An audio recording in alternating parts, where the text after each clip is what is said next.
Hello everyone. This month has been really hard for the channel, and I truly need your support more than ever. It feels like my videos aren't reaching you anymore, and notifications aren't working as before. Please like, comment, subscribe, and turn on notifications. If we reach 1,000 likes and 1,000 comments, it will really help me continue. I don't know if I should be telling this story, but after months of keeping it to myself, I need to get it off my chest. The weight of what I've seen has been crushing me, making every patrol feel like walking through a graveyard where the dead haven't quite settled into their eternal rest. I've been working as a park ranger in Glacier National Park for the better part of 15 years, and in that time I've seen plenty of things most people wouldn't believe. The wilderness has a way of showing you its secrets when you least expect it. Wildlife encounters gone wrong, where bears and mountain lions behave in ways that defy everything we know about their nature. Hikers who vanished without a trace, leaving behind only their gear and the lingering question of what could make a person simply disappear into thin air. Footprints in the snow where no human or known animal should have been. Prints that were too large, too deep, with claw marks that suggested something far more dangerous than anything in our wildlife databases. But what I saw in 2022 is something I'll never forget, no matter how much I try. It's etched into my memory like acid on glass, burning through every attempt to rationalize or explain it away. The nightmares started almost immediately, and they haven't stopped. Even now, months later, I wake up in cold sweats, my heart pounding as phantom shadows dance at the edges of my vision. It started in September 2022, right at the end of the busy tourist season. The park had that peculiar quality it always gets during the transition.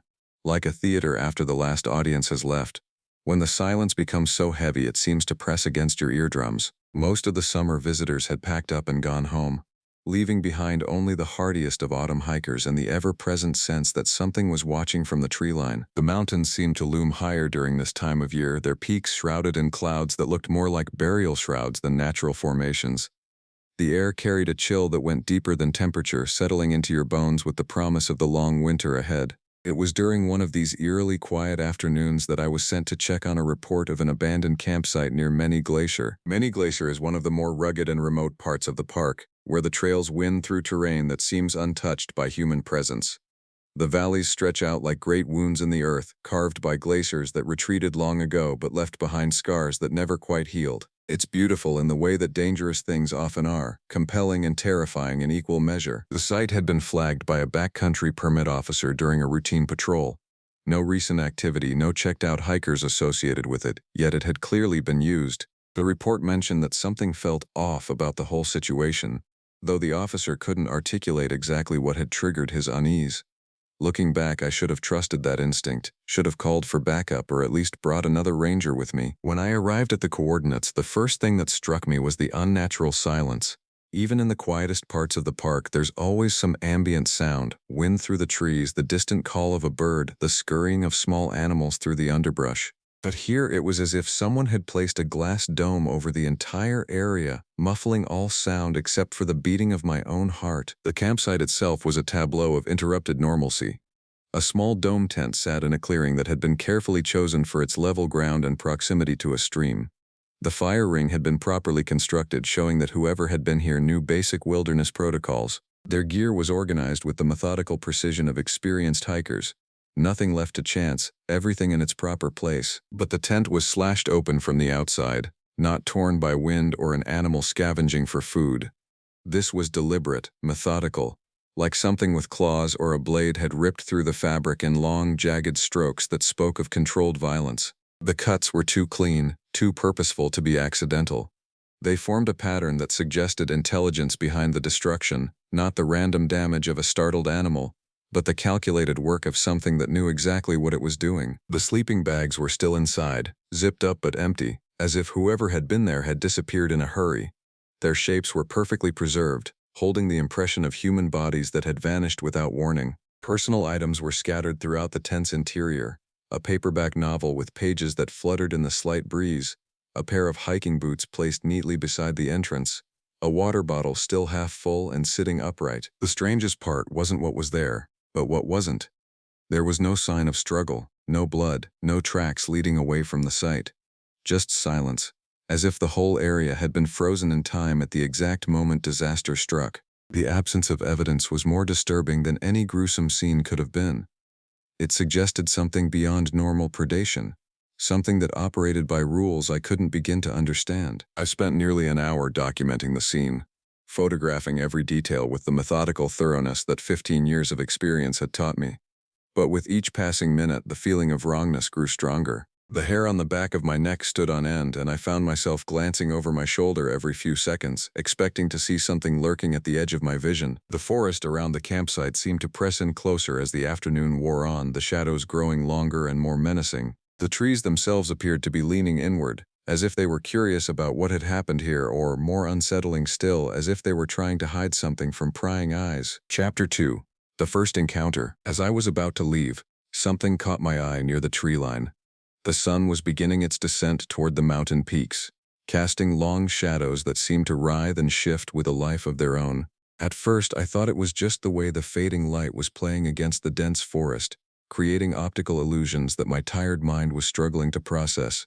But when I looked closer, forcing myself to focus despite the growing dread in my chest, I saw a shape. It was tall, too tall, at least 8 feet, maybe more, standing with a stillness that no living thing should possess. The figure was partially obscured by the overlapping shadows of the pine trees, but its silhouette was unmistakable, bipedal yet wrong in ways that made my primitive brain scream warnings. The proportions were all off, as if someone had taken a human form and stretched it on a rack, elongating limbs and torso until they reached nightmarish dimensions. It wasn't moving like a bear or any large mammal I've encountered in my 15 years patrolling these woods. Bears, even when standing upright, have a distinctive sway, a natural rhythm that speaks to their quadrupedal nature. Mountain lions move with fluid grace, every motion purposeful and economical. This thing displayed none of those characteristics. It was standing absolutely still, like a statue carved from shadow and malevolence, and I could feel its attention focused on me with laser-like intensity. The sensation of being watched was overwhelming, pressing against my consciousness like a physical weight. It was the same feeling you get when you sense someone staring at you from across a crowded room, but amplified 1,000-fold. My skin crawled, and every instinct honed by millions of years of evolution told me to run, to get as far away from this place as possible before something terrible happened. But I couldn't move. I was frozen in place, caught between the professional obligation to investigate and the primal terror that was rapidly overtaking my rational mind. My hand slowly reached for the radio clipped to my belt, but the movement felt like I was swimming through molasses. Time seemed to have slowed to a crawl, and the simple act of lifting my arm required tremendous effort. The creature, and I was certain now that it was a creature, not a person or known animal, took one slow step forward. The movement was deliberate, predatory, like a cat stalking a mouse. Even from this distance, I could see that its gait was wrong, too fluid, and yet somehow mechanical at the same time. It moved with the confidence of something that had never encountered a threat, never needed to fear anything else in these woods. That's when I saw the head, and my blood turned to ice in my veins. It was elongated, almost like a wolf's, but with features that seemed somehow wrong, twisted, unnatural. The skull was too large, the snout too pronounced, and there was an intelligence in the way it held itself that no animal should possess. The eye sockets were deep set and seemed to glow with their own inner light, though that might have been a trick of the dying sunlight filtering through the canopy. I could make out what appeared to be ears, but they were positioned too high on the skull and moved independently of each other, swiveling like radar dishes tracking different signals. The jaw hung slightly open, revealing what looked like rows of serrated teeth that caught the light with an almost metallic gleam. But it was the eyes that truly terrified me.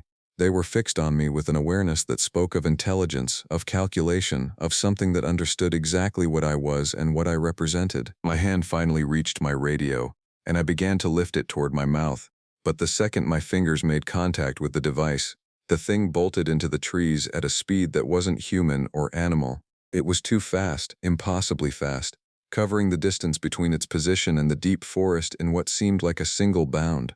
The movement was so sudden and violent that I flinched, expecting to hear the thunderous crash of something massive careening through the underbrush. But there was nothing, just the lingering sense that I had seen something I was never supposed to see, something that existed in the spaces between official recognition and nightmare. The forest should have erupted in sound, twigs breaking, branches snapping under its weight, the rustle of disturbed foliage. Instead, there was only silence, as if the creature had simply vanished into another dimension, leaving behind only the memory of its presence and the sick feeling of dread that continued to churn in my stomach. I stood there for what felt like hours but was probably only minutes, my radio halfway to my mouth, scanning the tree line for any sign of movement. The shadows had deepened, and every dark space between the trees seemed to hide potential threats. My heart was hammering so hard I could hear it in my ears, and my hands were shaking so badly I could barely hold the radio steady. Eventually, I managed to key the mic and call in to dispatch. But what could I say? That I'd seen something that shouldn't exist?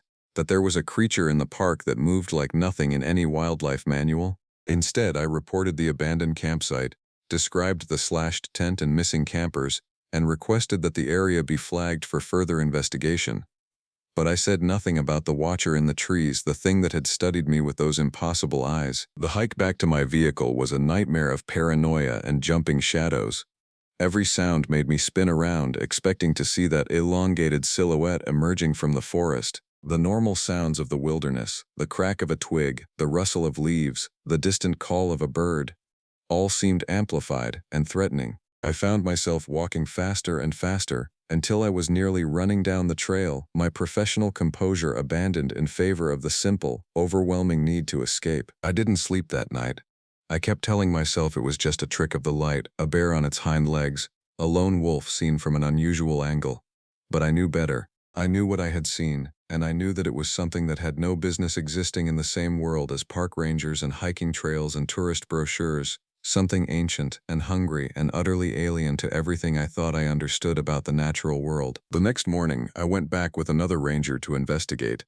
I had to. The protocol demanded it, and more than that, I needed to prove to myself that what I had seen was real, not some stress-induced hallucination brought on by too many years of isolation in the wilderness. The other ranger was a veteran named Peterson, a man who had been working the park even longer than I had, and who possessed the kind of steady nerves that came from decades of dealing with every conceivable emergency. We arrived at the campsite just as the morning mist was beginning to lift from the valleys, creating an ethereal atmosphere that should have been beautiful but instead felt ominous. The slashed tent looked even more disturbing in the clear morning light, the jagged cuts throwing sharp shadows that made them appear to move and writhe. Peterson examined the damage with the methodical precision of someone who had seen plenty of animal attacks, but I could see the confusion growing on his face as he studied the pattern of the tears. "This doesn't match anything I've seen," he said finally, running his fingers along one of the longer slashes. "The cuts are too clean, too deliberate. Bears leave claw marks that are more ragged, and they tend to go for food sources. This looks like something was trying to get to the people inside, not their supplies." We scoured the area methodically, expanding our search in concentric circles around the campsite. I kept glancing toward the tree line where I had seen the creature, but in the daylight it looked perfectly normal, just another section of dense forest that could hide any number of ordinary animals. Peterson noticed my distraction but didn't comment on it, focusing instead on the task at hand with professional efficiency. We found no tracks, no fur, no scat, nothing that would indicate what kind of animal had been responsible for the destruction. The ground around the campsite was soft enough that even a moderately heavy animal should have left some trace of its passage. But there was nothing. It was as if the creature had approached and departed without ever actually touching the earth, floating through the forest like some kind of phantom. That's when Peterson called out from about 50 yards away, near a cluster of fallen logs that had been weathered smooth by years of mountain winters. His voice carried a note of excitement mixed with confusion, the tone of someone who had discovered something significant but couldn't quite understand what they were looking at. "You need to see this," he said, his voice tight with controlled tension. I made my way over to his position, stepping carefully over the uneven ground. The fallen logs formed a natural shelter, their interlocked branches creating a small cave-like space that was hidden from casual observation. Peterson was crouched beside the opening, his flashlight beam illuminating something that made my blood run cold. It was a skull. Not a bear skull, not a moose skull, not anything that belonged to any known species in the park. The bone was massive, almost 3 feet in length, and had been picked clean by scavengers or time. But it was the shape that truly disturbed me, elongated and predatory, with features that seemed to have been designed by something with a fundamentally different understanding of anatomy. The skull was smooth in places where it should have been rough, and ridged in areas where normal bone would be flat. It was too thick in some places, too delicate in others, as if it belonged to something that had evolved according to rules that didn't apply to any earthly creature. The bone itself had an unusual coloration, not the weathered brown or gray of normal skeletal remains, but a deep, almost black hue that seemed to absorb light rather than reflect it. The eye sockets were deep and slanted, almost predatory in their configuration.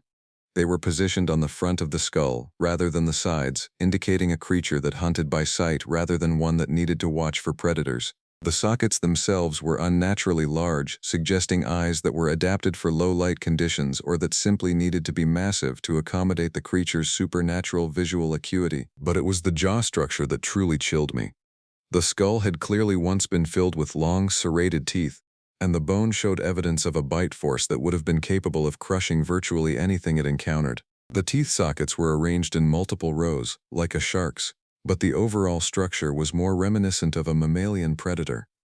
It was as if someone had taken the worst aspects of several different apex predators and combined them into a single nightmarish whole. Peterson was examining the skull with the kind of professional detachment that came from years of dealing with unusual wildlife discoveries.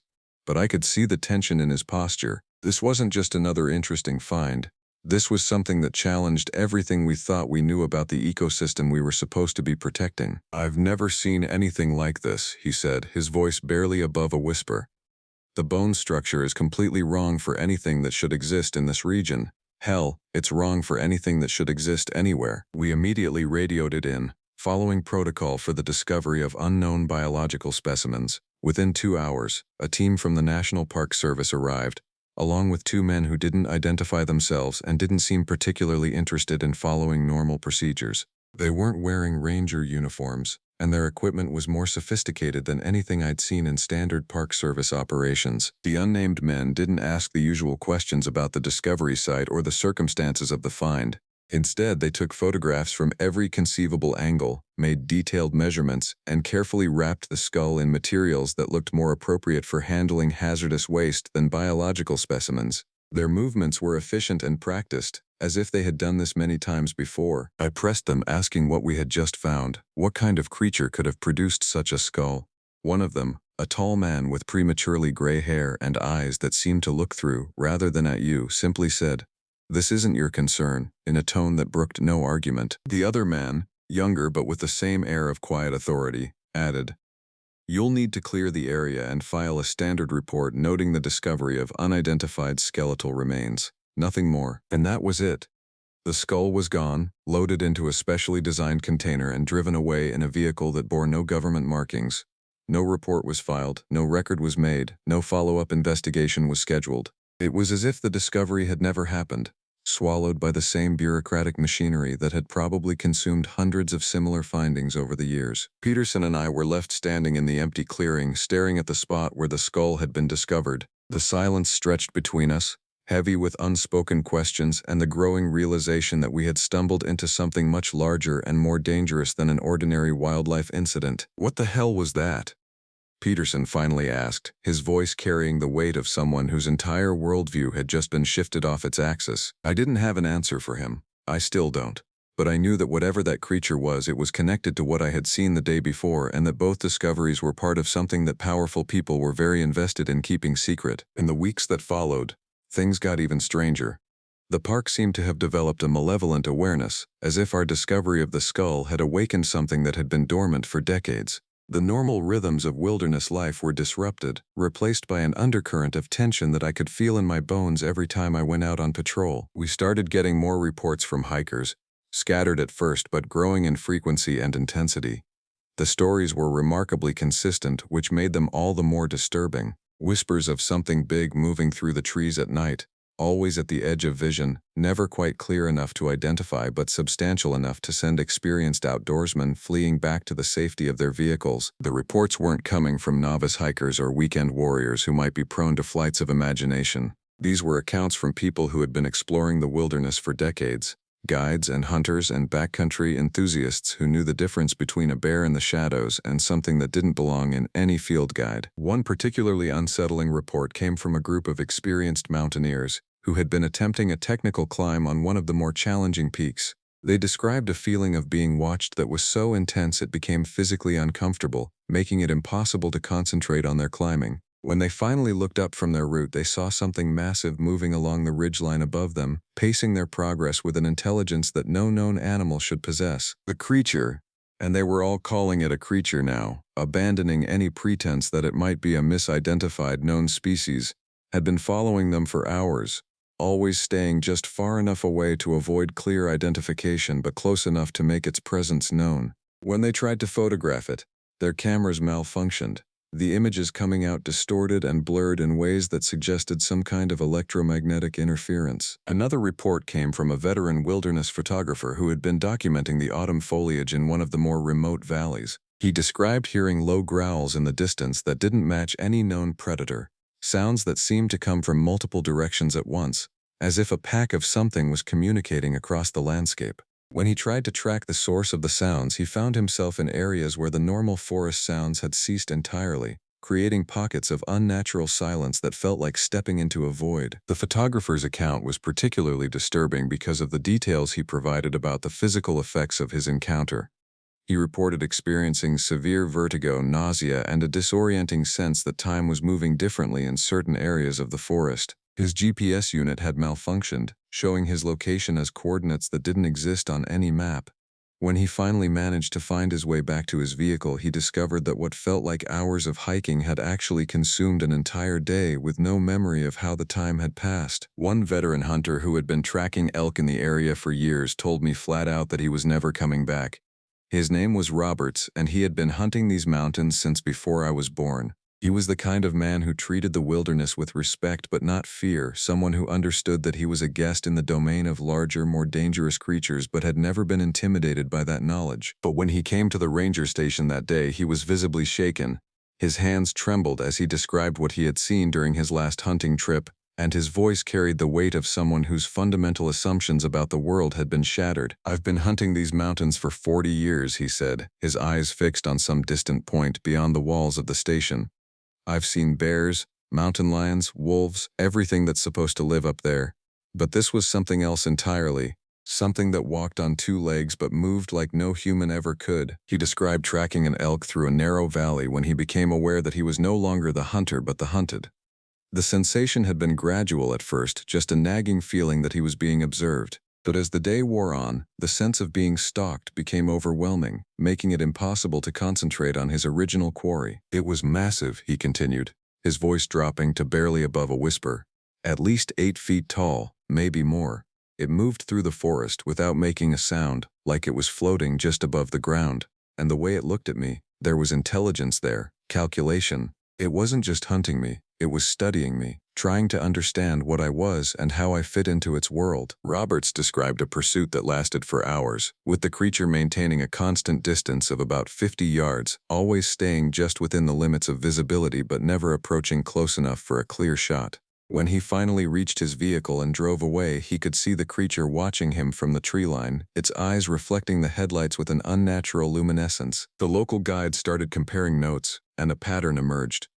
The creature seemed to be most active during the transition periods between day and night, when the normal sensory cues of the wilderness were most unreliable. It showed a preference for areas where the forest was densest, where the canopy created deep shadows even during midday, and it displayed an uncanny ability to avoid modern technology, seeming to instinctively know when it was being observed through cameras or recording devices. Even some of the older rangers guys who had worked the park for decades and thought they had seen everything the wilderness could offer, stopped going into the backcountry alone. These were men who had faced down charging bears, who had rescued lost hikers in blizzards, who had dealt with every conceivable emergency that the mountains could produce. But this was something beyond their experience, something that made them question everything they thought they knew about the natural world. One of them, a ranger named Martinez who had been working the park since before I was hired, told me, "There's something out there, and we're not meant to find it. It's been here longer than us, and it's going to be here long after we're gone. Our job is to protect the wilderness, but sometimes I wonder if the wilderness is protecting something from us." The reports kept coming, each one adding another piece to a puzzle that was becoming increasingly disturbing. Hikers reported finding tracks that were almost human but wrong in subtle ways, too long, too narrow, with claw marks that extended far beyond the toe impressions. Campers described waking up to find their gear rearranged in patterns that suggested intelligence, as if something had been examining their possessions while they slept. And through it all, there was the persistent sense that we were being watched, that every move we made was being observed and catalogued by something that understood our weaknesses better than we understood its strengths. And then the disappearances started piling up, each one more disturbing than the last. What had begun as isolated incidents quickly escalated into a pattern that couldn't be ignored, no matter how much the park administration wanted to maintain the facade of normalcy. The missing persons reports created a paper trail that was becoming increasingly difficult to explain away as routine wilderness accidents. The first to vanish was a solo hiker, an experienced outdoorsman who had been exploring the backcountry trails for over a decade. He was last seen near Swift Current Pass, a moderately challenging route that he had hiked dozens of times before. His gear was found intact 3 days later, his food supply untouched, his emergency supplies unused. Everything suggested that he had simply stopped in the middle of his hike and walked away from his life. But it was the footprint evidence that truly disturbed the search teams. His boot prints were clearly visible in the soft earth of the trail, showing his normal hiking gait and pace. But then, about 2 miles from where his gear was discovered, the footprints simply stopped. Not faded gradually or been obscured by weather, they ended abruptly, as if he had been lifted off the ground by some invisible force. The search team scoured the area for drag marks, animal signs, any evidence that would explain what had happened to him. But there was nothing, no sign of struggle, no blood, no indication that he had been attacked or had suffered some kind of medical emergency. He had simply ceased to exist in the middle of a well-traveled trail, leaving behind only his possessions and the growing certainty that something was very wrong in the wilderness. The second disappearance occurred less than a week later, and the similarities were too striking to be coincidental. A pair of experienced backpackers, a couple who had been exploring wilderness areas across the country for years, vanished during what should have been a routine overnight trip. Their tent was found set up properly, their evening meal half prepared, their sleeping bags laid out in preparation for the night. But there was no sign of the hikers themselves. Their hiking boots were still inside the tent, arranged neatly beside their sleeping bags. Their clothes were folded and placed in their packs with the methodical precision of people who had planned to continue their journey the next morning. Even their personal items, watches, wedding rings, wallets, were left behind, suggesting that whatever had happened to them had occurred without warning or the opportunity to prepare. The search for the missing couple lasted for days, involving dozens of volunteers and several specialized rescue teams. Dogs were brought in to track their scent, but the animals became agitated when they reached certain areas of the forest, whimpering and refusing to continue. The handlers reported that the dogs seemed to be afraid of something, their behavior suggesting that they were detecting a threat that human senses couldn't perceive. A local guide named Thompson, who had been assisting with the search efforts, reported an encounter that added another layer of horror to the growing mystery. He had been working with one of the search teams when his dog, a German Shepherd that had been trained for wilderness rescue work, suddenly stopped and refused to go near a certain section of the forest. The dog's ears were pinned back, hackles raised, Thompson told me later, his voice tight with the memory of the encounter. I've never seen him react like that to anything. He was trained to work in dangerous conditions, to ignore distractions and focus on the search. But something in those trees terrified him. Thompson described hearing low breathing from within the forest, a sound that was too deep and too rhythmic to be natural. When he turned his flashlight toward the source of the sound, illuminating the spaces between the trees, there was nothing visible. But the breathing continued, seeming to come from multiple directions at once, as if something large was moving through the forest just beyond the reach of his light. The dog's reaction became increasingly agitated, and Thompson made the decision to retreat from the area. But as he was leaving, he caught a glimpse of movement in his peripheral vision, something large and dark shifting between the trees, pacing them as they returned to the main search area. The movement was too fluid to be human, too purposeful to be animal, and it maintained a constant distance that suggested intelligence and planning. The third disappearance shattered any remaining hope that we were dealing with isolated incidents. A family of 4, parents and 2 teenage children, vanished from their campsite during what should have been a safe, supervised camping trip. They had chosen a developed campground rather than a backcountry site, thinking that the proximity to other campers and park facilities would provide an additional measure of security. But their campsite was found in a state that defied explanation. The tent was intact, showing no signs of forced entry or struggle. Their evening campfire was still smoldering, suggesting that whatever had happened had occurred recently. Personal belongings were scattered around the site, but not in a way that suggested panic or hasty departure. Instead, the items seemed to have been arranged deliberately, as if someone or something had been examining them with methodical curiosity. The most disturbing aspect of the scene was the silence. Other campers reported hearing nothing unusual during the night. No screams, no sounds of struggle, no indication that anything was wrong. The family had simply vanished as quietly and completely as if they had never existed at all. The pattern of disappearances was becoming impossible to ignore. All of the missing persons were experienced outdoors enthusiasts who understood wilderness safety and were unlikely to make the kinds of mistakes that usually led to search and rescue operations. All of them had disappeared without leaving any trace of where they had gone or what had happened to them. And all of the disappearances had occurred in areas where hikers and campers had reported sightings of the creature. The park administration was under increasing pressure to close certain areas to public access, but they were reluctant to admit that they didn't understand what was happening in their own territory. Instead, they issued vague warnings about unusual wildlife activity and increased predator presence, hoping to discourage visitors without having to acknowledge that something beyond their control was stalking the wilderness. But the rangers knew better. We could see the pattern, even if we couldn't explain it. Something was hunting in the park, something that was intelligent enough to avoid detection and powerful enough to make people disappear without leaving any trace. And with each new disappearance, the certainty grew that we were not dealing with any natural predator. We were dealing with something that had been here longer than us, something that viewed us as intruders in its domain, and it was becoming increasingly bold in its efforts to reclaim its territory. Now, I keep my mouth shut when I'm on duty. The unofficial warnings came down through the chain of command with the kind of bureaucratic subtlety that makes the message crystal clear without leaving any paper trail. I've already been warned, subtly of course, that talking too much about what I saw isn't in my best interest, both professionally and personally. The implication was clear. Some stories are better left untold. Some truths are too dangerous to speak aloud. But I know what I saw, and I know that thing is still out there. The reports have dwindled in recent months not because the creature has disappeared but because people have learned to keep their encounters to themselves. The pattern is always the same. Someone sees something that shouldn't exist, reports it through official channels, and then receives a visit from unnamed officials who explain that their observation was mistaken, that they misidentified a known animal, that their report will be filed and forgotten. The message is always delivered with professional courtesy, but the underlying threat is unmistakable. People who persist in their claims find themselves facing bureaucratic obstacles, their permits delayed, their access to certain areas restricted.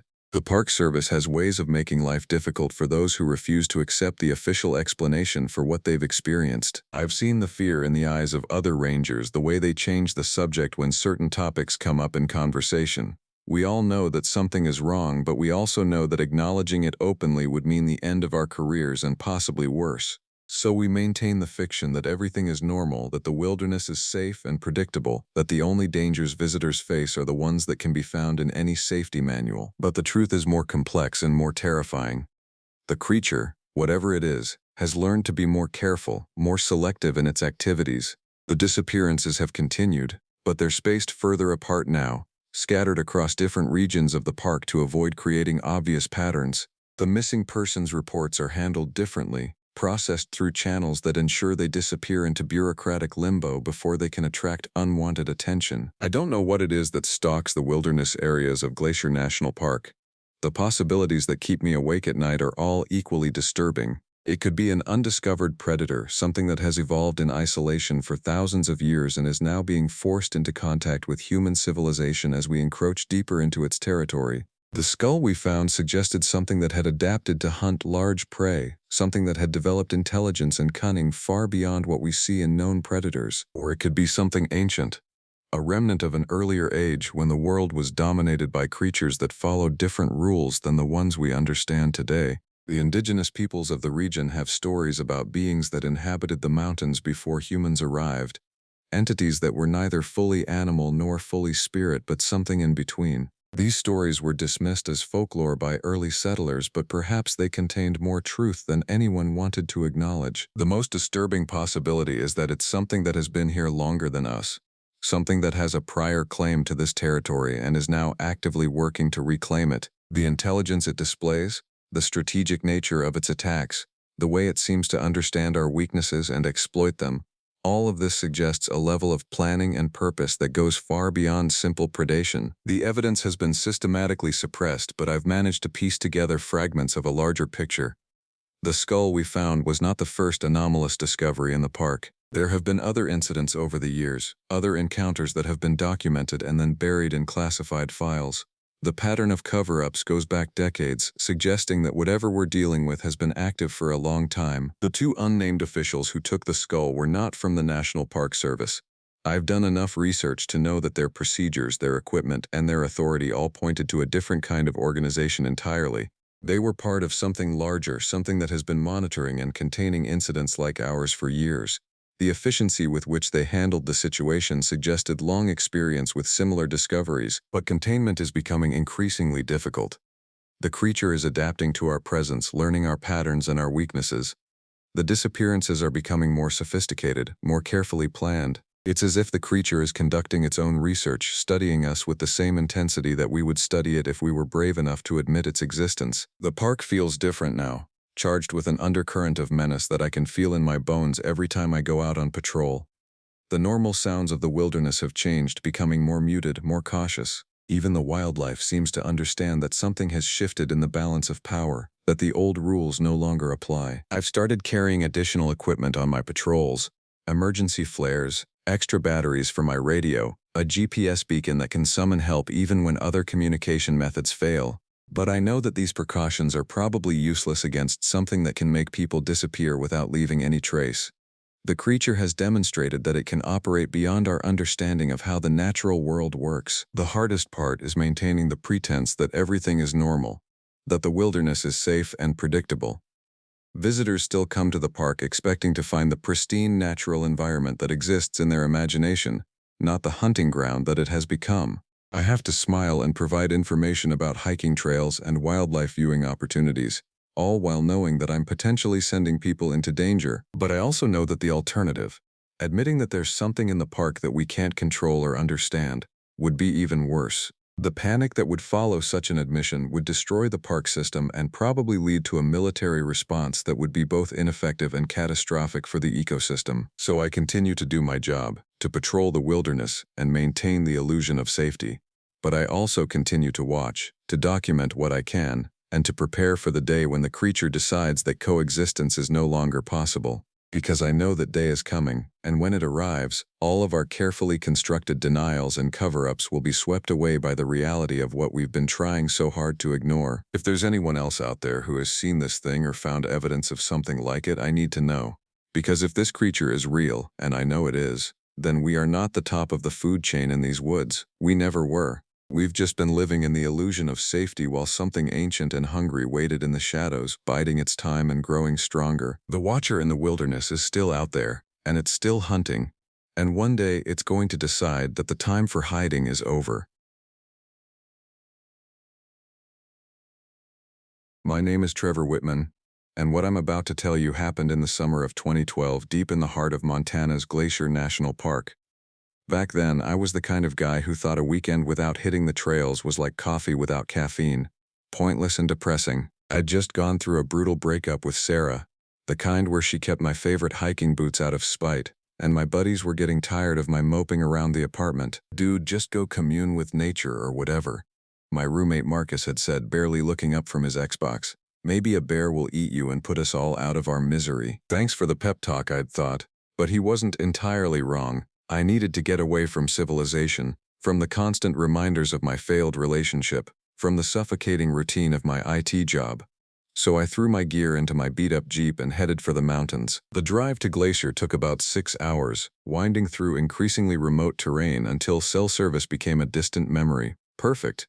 I'd specifically chosen a backcountry camping spot that required a 4-mile hike from the nearest parking area. No RVs, no families with screaming kids, no drunk college students, just me, the wilderness, and hopefully some perspective on my life. The trail started easy enough, a well-maintained path through dense forest that gradually climbed toward the high country.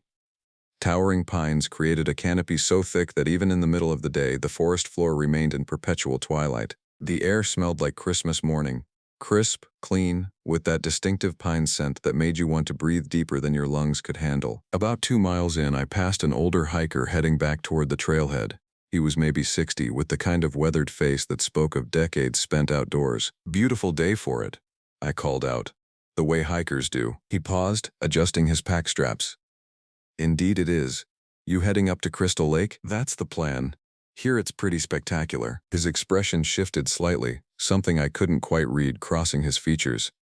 It is that. Just, well, you camping overnight? Yeah, probably 2 or 3 nights if the weather holds. The man nodded slowly. Stick to the designated camping areas, and if you hear anything strange at night, don't go investigating. Sometimes the best thing you can do in the wilderness is mind your own business. I laughed, assuming he was talking about bears or maybe rowdy campers. Will do. Thanks for the tip. But as he walked away, I noticed he kept glancing back over his shoulder, like he was checking to make sure nothing was following him. The remaining hike passed without incident. Crystal Lake lived up to its name, a pristine alpine lake that reflected the surrounding peaks like a giant mirror.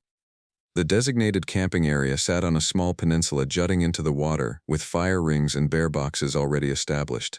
I had the place entirely to myself. Setting up camp took about an hour. My tent, a reliable 2-person model I'd used for years, went up easily on a flat spot about 50 yards from the water's edge. I hung my food in a bear box, gathered firewood, and started a small campfire as the sun began its descent behind the mountains. By 8 p.m., full darkness had settled over the lake. The silence was incredible. No traffic, no voices, just the gentle lapping of water against the shore and the occasional crack of settling wood in the fire.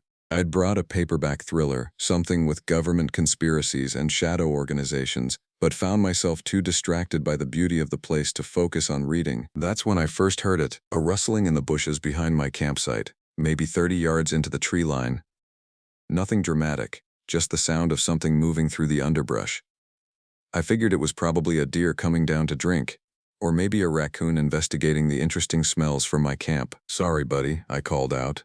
No free meals here. The rustling stopped. I went back to my book, but found myself listening more than reading. After about 10 minutes the sounds resumed, but closer this time, and there was something deliberate about the movement, not the random wandering of a foraging animal. I grabbed my flashlight and swept the beam across the tree line. The light caught nothing but dense forest, shadows dancing between the trunks as my beam moved. But I had the distinct feeling that I was being watched. "Hello?" I called out, feeling slightly ridiculous. "Anyone there?" Silence. I kept the flashlight beam trained on the forest for another few minutes, then clicked it off. Probably just my imagination, fired up by too many horror novels and the isolation. But I found myself adding another log to the fire, making the flames leap higher. Around midnight, I decided to call it a night. I banked the fire, double-checked that my food was secure, and crawled into my tent. The sleeping bag felt warm and comfortable after the long hike, and I was drifting off when I heard it again. This time, the sound was much closer. Right outside my tent, heavy breathing, deep rhythmic inhalations and exhalations that definitely didn't belong to any animal I knew. The sound was too measured, too deliberate, and it was loud enough that whatever was making it had to be enormous. I lay perfectly still, every muscle tense, trying to control my own breathing. The sound continued for what felt like hours but was probably only a few minutes. Then, just as suddenly as it had started, it stopped. I waited another 20 minutes before carefully unzipping my tent and peering outside. The campfire had died down to glowing embers, providing just enough light to make out the general shape of my campsite. Everything looked normal.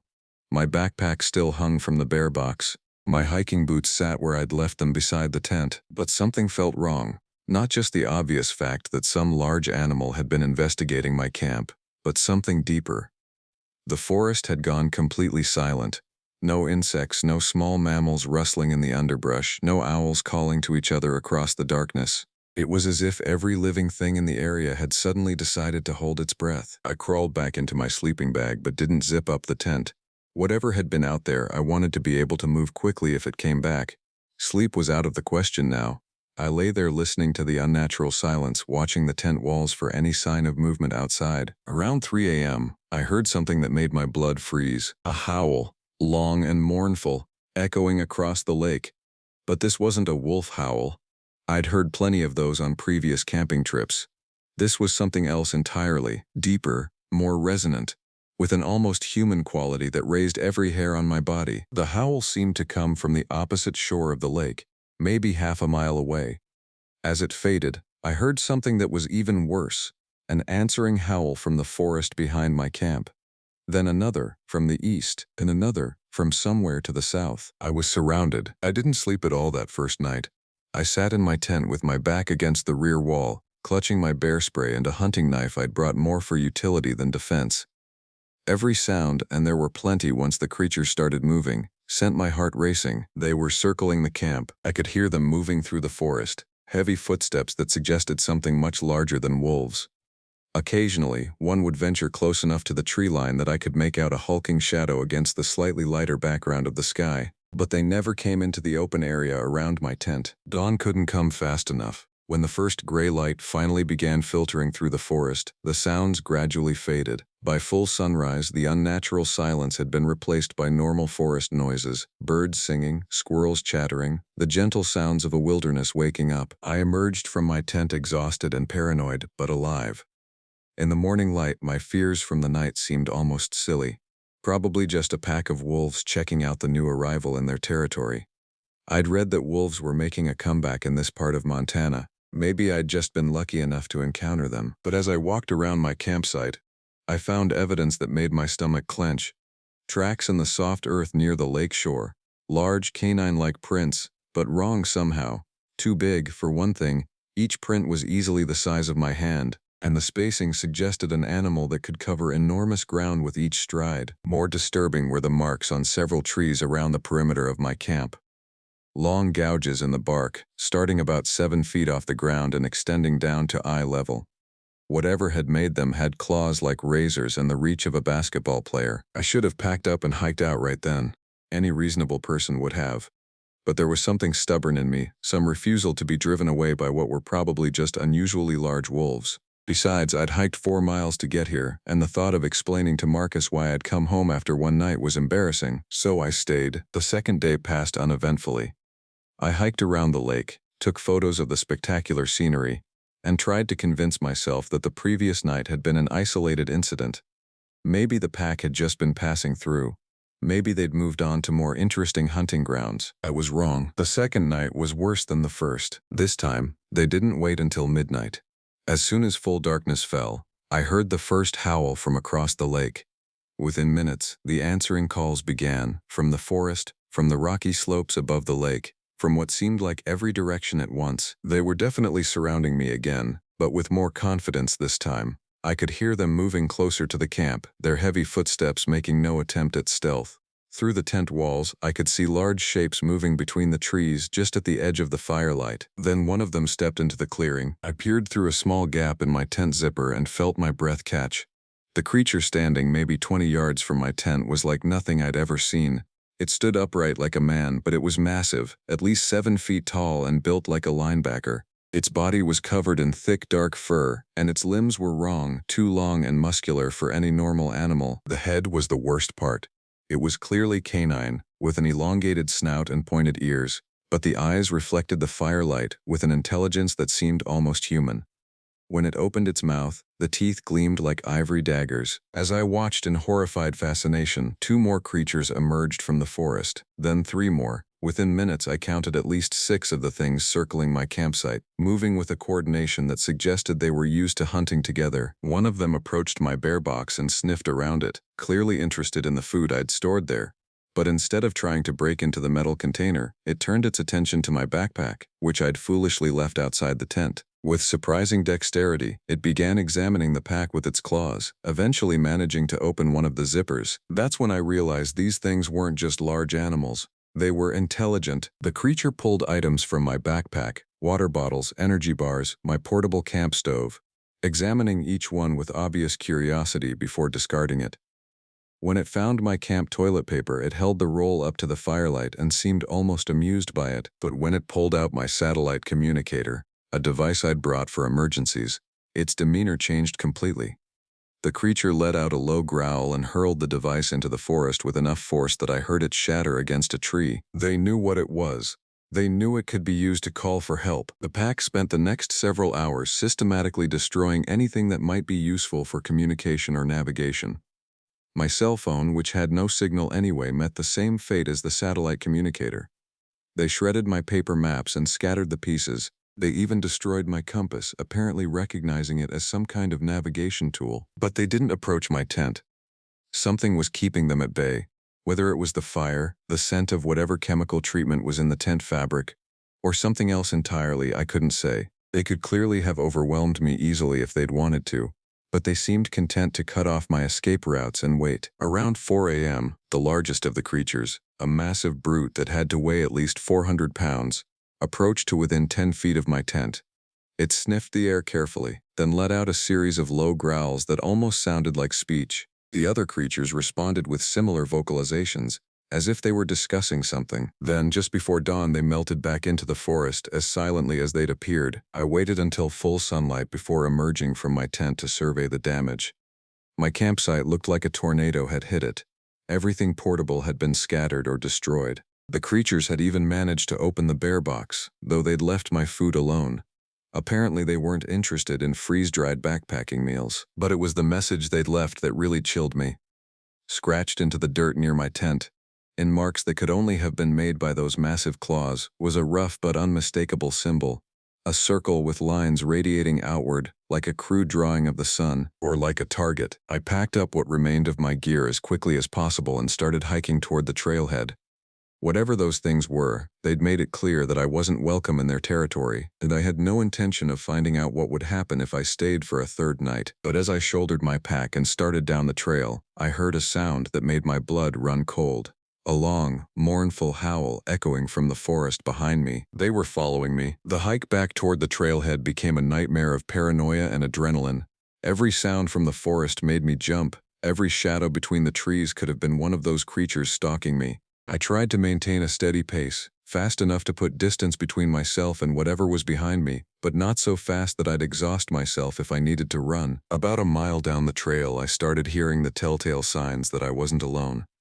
Branches breaking in the forest to my left and right, always just out of sight. The occasional flash of movement in my peripheral vision, and underneath it all, a low rumbling that might have been distant thunder if not for the clear skies overhead. They were hurting me. The realization hit me like a physical blow. The creatures weren't just following me, they were coordinating their movements to keep me on the trail, preventing me from deviating into the forest where I might be able to hide or find an alternate route. They wanted me to go exactly where they wanted me to go, but where was that? I got my answer about 2 miles from Crystal Lake, at a place where the trail curved around a steep cliff face overlooking a deep ravine.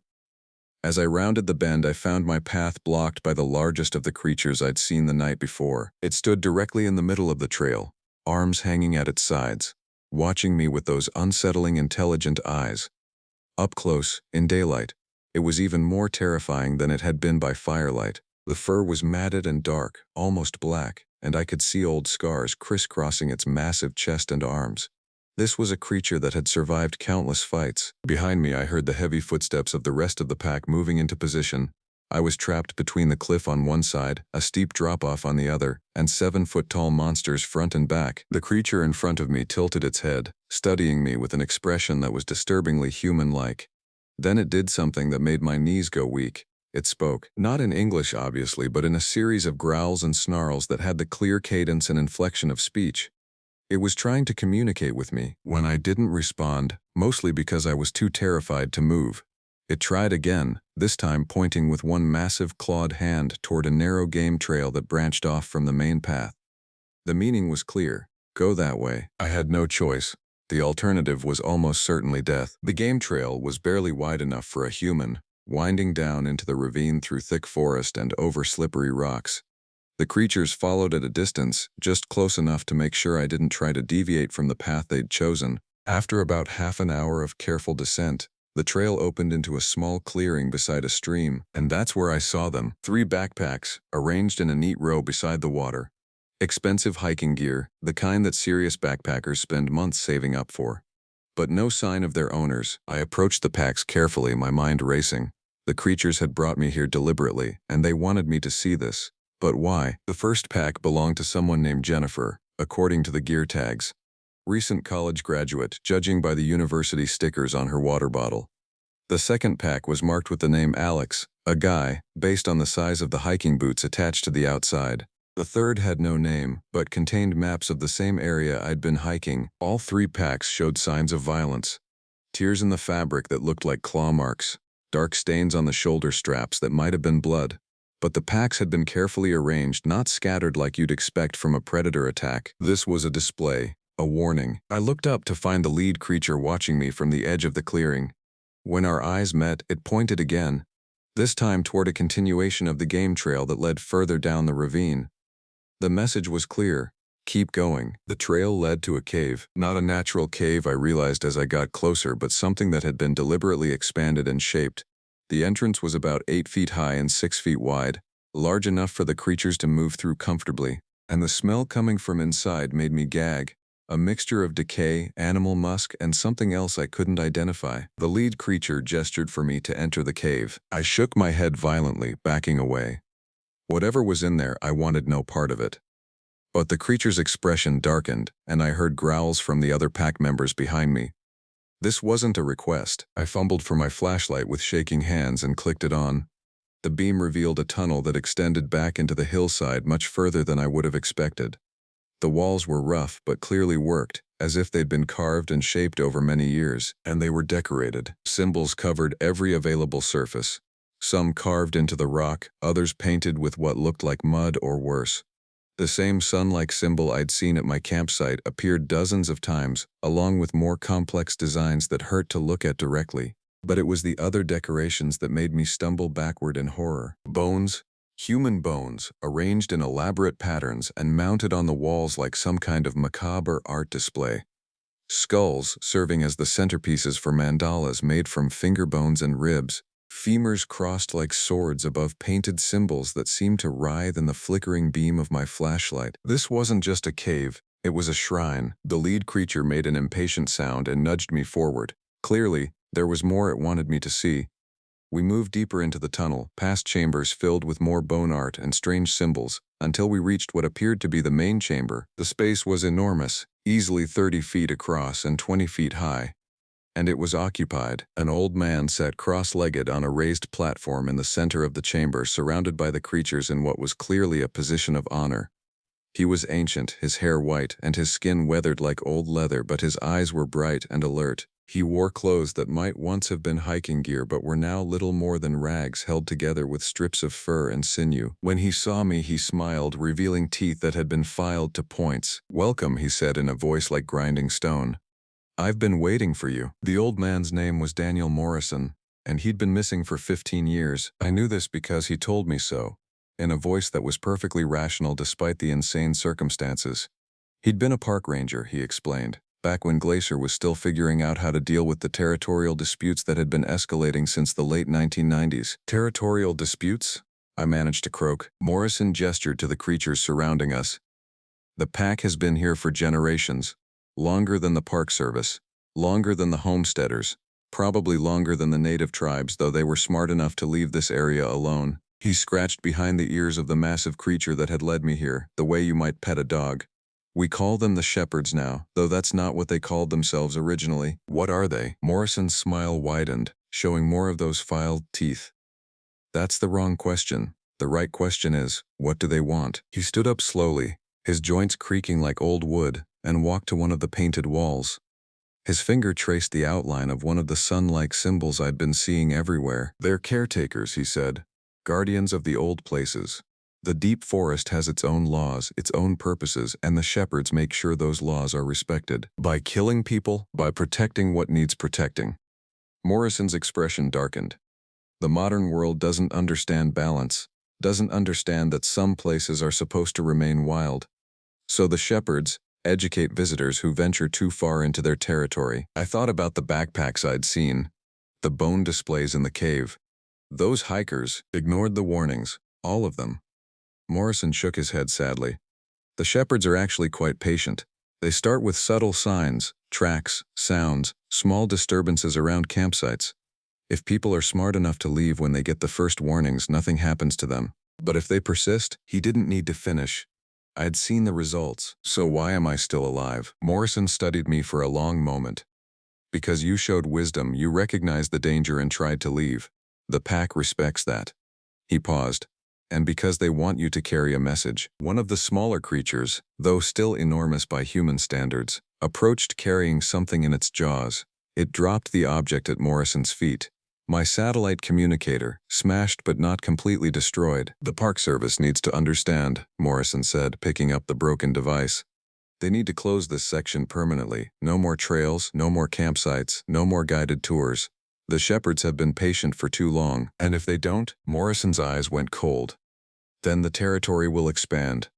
Other areas will need to be protected. He handed me the broken communicator. You have 7 days to deliver the message. After that, the shepherds will assume the negotiations have failed. What happens then? Morrison smiled that terrible pointed-tooth smile. Have you ever been to Yellowstone? Lovely park, very popular with tourists. The implication hit me like a sledgehammer. This wasn't just about one remote area of Glacier National Park. This was about something much larger, much more organized. And I was apparently the designated messenger. The lead creature gestured toward a different tunnel than the one I'd entered through. Morrison nodded. That passage will bring you out near the ranger station, he said. About a 2-hour walk. The shepherds will escort you to the boundary of their territory, but after that, you're on your own. What if I don't deliver the message? Morrison's expression didn't change, but the temperature in the cave seemed to drop 20 degrees. Then I suppose we'll see you again soon. The shepherds don't forget, and they don't give second chances. The tunnel exit emerged from a hillside about a mile from the main ranger station, hidden behind a screen of dense brush that would be invisible unless you knew exactly where to look. My escorts melted back into the forest without a sound, leaving me alone with my broken equipment and my impossible story. The walk to the station gave me time to think about what I was going to say. Who would believe a story about intelligent wolf creatures holding a missing park ranger hostage in an underground shrine? How do you explain that you're delivering an ultimatum from monsters? The ranger station was a modest log building with a radio tower and a parking area that currently held 2 official vehicles and a beat-up pickup truck. I could see movement through the windows, probably staff dealing with the typical summer workload of lost hikers, bear encounters, and permit violations. I pushed through the front door to find 3 people inside. 2 uniformed rangers and a woman in civilian clothes who was obviously upset about something. Please, she was saying to the older ranger. It's been 3 days. They should have been back by now. The ranger, whose name tag read Hayes, was nodding sympathetically. Ma'am, I understand your concern, but experienced hikers often extend their trips if they find a particularly nice spot. Has this happened before? Never. Jake always sticks to his itinerary. The woman's voice was rising, and he would never miss work without calling. Something's wrong. Hayes noticed me standing in the doorway. Can I help you? I must have looked like hell. 3 days in the wilderness, 2 nights of terror, and a forced march through underground tunnels will do that to a person. I need to report an incident in the Crystal Lake area. What kind of incident? I took a deep breath. The kind that gets people killed, that got everyone's attention. Hayes gestured to a chair beside his desk while the other ranger, a younger guy named Peters, pulled out an incident report form. Start from the beginning, Hayes said. So I did. I told them about the sounds at night, the tracks around my camp, the intelligence I'd witnessed in the creature's behavior. I described the cave, the missing ranger, and the ultimatum I'd been sent to deliver. By the time I finished, the civilian woman was staring at me with a mixture of hope and terror. The missing hikers, she said. One of them was my boyfriend Jake. Jake Hendricks. Did you see any sign of them? I thought about the backpacks arranged beside the stream, the bone displays in the cave. I found evidence that people had been in the area recently, but no survivors. She started crying. Hayes put a comforting hand on her shoulder while Peters continued taking notes. Hayes shook his head. This is the 3rd report we've had this summer about unusual animal behavior in that area. 2 other hikers reported being stalked by something they described as wolves on steroids. Did they file formal reports? Both of them were too shaken up to provide much detail. And honestly, we attributed it to normal predator encounters combined with the stress of being alone in the wilderness. Hayes leaned back in his chair. But 3 separate incidents. It's not just incidents, I said. It's a pattern. And according to Morrison, it's been going on for years. Peters looked up from his notes. Morrison? As in Daniel Morrison, the ranger who disappeared in 2009? You know him? Hayes and Peters exchanged glances. Danny Morrison was my mentor when I first started here, Hayes said quietly. Best tracker I ever knew. When he disappeared, we searched for weeks. Never found so much as a boot print. Well, now you know where he is. The room fell silent. Finally, Hayes cleared his throat. This ultimatum you mentioned. I pulled out the broken satellite communicator. 7 days to close the Crystal Lake area permanently, or they expand their territory. And you believe they're capable of enforcing this? I thought about the intelligence in those creatures' eyes, the organization they displayed, the shrine full of human bones. I think they've been enforcing it all along. We just haven't been paying attention. 3 weeks later, I was sitting in a sterile conference room in Helena, Montana, facing a panel of officials who looked like they'd rather be anywhere else. Park Service administrators, FBI agents, a representative from the governor's office, and someone from the Department of Fish and Wildlife who'd been introduced but whose actual job title I'd immediately forgotten. They'd been grilling me for 6 hours. "Mr. Whitman," said Agent Sarah Chen, a no-nonsense FBI investigator who'd been asking the most pointed questions. "You're asking us to believe that a pack of unknown predators has been systematically hunting humans in a national park for over a decade, and that we should close public access to thousands of acres based on your encounter." "I'm not asking you to believe anything," I replied. "I'm telling you what happened. What you do with that information is up to you." The Park Service administrator, a thin man named Caldwell, leaned forward. "The economic impact of closing the Crystal Lake area would be enormous. We're talking about some of the most popular hiking destinations in the park. How much is a human life worth?" "Don't be dramatic," Caldwell snapped. "We lose more people every year to falls and exposure than to predator attacks." Chen held up a manila folder. "Actually, that's not entirely accurate. We've been looking into missing persons reports from the past 15 years. Specifically, cases where experienced hikers vanished without a trace in remote areas." She opened the folder and spread out a series of photographs. Missing person flyers mostly, with photos of smiling hikers and their vital statistics. "Montana alone has had 47 unexplained disappearances in wilderness areas since 2000. That's nearly triple the national average for a state our size." Chen pointed to one of the photos. "Jennifer Williams disappeared 3 years ago in the Bob Marshall Wilderness Complex. Last seen hiking toward Crystal Lake." Another photo. "Alex Chen, no relation, vanished 2 years ago. Also headed for Crystal Lake." A third photo that made my stomach clench. "Jake Hendricks, disappeared 4 days ago, along with 2 companions. The woman I'd met at the ranger station, Jake's girlfriend, had been right to be worried." "These are just the ones we can definitively link to that area," Chen continued. "If we expand the search to include similar disappearances throughout the northern Rockies." She pulled out a map covered in red pins. 237 cases, all experienced outdoor enthusiasts, all in remote areas that have reported unusual predator activity at some point in the past 2 decades. The room fell silent. Finally, the representative from Fish and Wildlife cleared his throat. "Has anyone considered the possibility that we're dealing with an unknown species? Something that's evolved to avoid human contact until recently. Or something that's been deliberately hidden," I added. "Morrison mentioned that the native tribes avoided that area. Maybe they knew something we didn't." Chen nodded. "We've reached out to the Blackfeet Tribal Council. They've agreed to meet with us tomorrow." Caldwell looked like he'd swallowed something sour. "This is ridiculous. We're talking about shutting down park access based on ghost stories and folklore. We're talking about shutting down access based on 47 missing persons and 1 credible eyewitness account," Chen corrected. "Plus physical evidence." She produced another folder, this one containing photographs of the claw marks I'd seen on trees around my campsite, the tracks by the lake, and the symbol scratched in the dirt. A Park Service investigation team had documented everything before the trail could be contaminated. The claw marks were made by something with a reach of at least 7 feet and claws approximately 4 inches long, Chen read from a report. "The tracks show a stride length of nearly 6 feet, which would indicate an animal much larger than any known North American predator." "Could be a hoax," Caldwell muttered. "The marks penetrate nearly 2 inches into live wood," Chen replied. "You'd need industrial equipment to fake that kind of damage." The governor's representative, who'd been silent for most of the meeting, finally spoke up. "What exactly are you proposing?" Chen closed the folders. "Temporary closure of the Crystal Lake area while we conduct a comprehensive investigation. If we find evidence of an unknown predator species, we'll work with Fish and Wildlife to develop appropriate management protocols. And if we don't, then we reopen the area and chalk this up to an unusual series of coincidences." But I could see in her eyes that she didn't believe it was coincidence.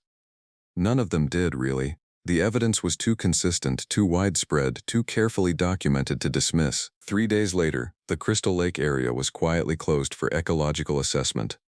The official reason given to the media was concern about a possible disease outbreak among local predator populations. No mention was made of missing hikers or mysterious creatures. But the closure wouldn't last long. I learned this from Agent Chen, who called me 2 weeks after the conference. "We found the cave," she said without preamble. "Exactly where you said it would be. And empty. Completely cleaned out. No bones, no symbols, no signs of habitation. Even the carved walls had been ground smooth. My blood ran cold.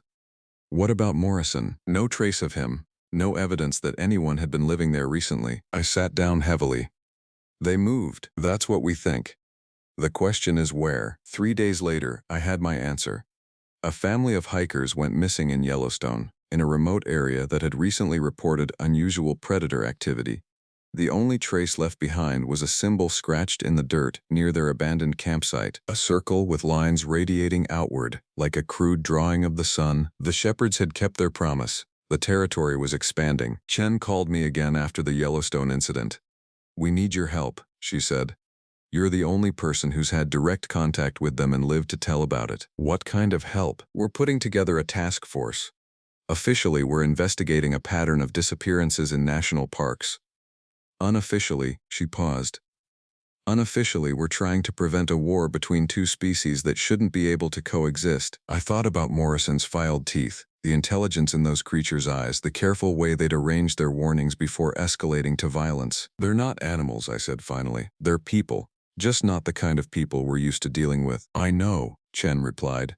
"That's what makes this so dangerous." 6 months later, I'm writing this account from a secure location I can't name, as part of a project I'm not supposed to discuss.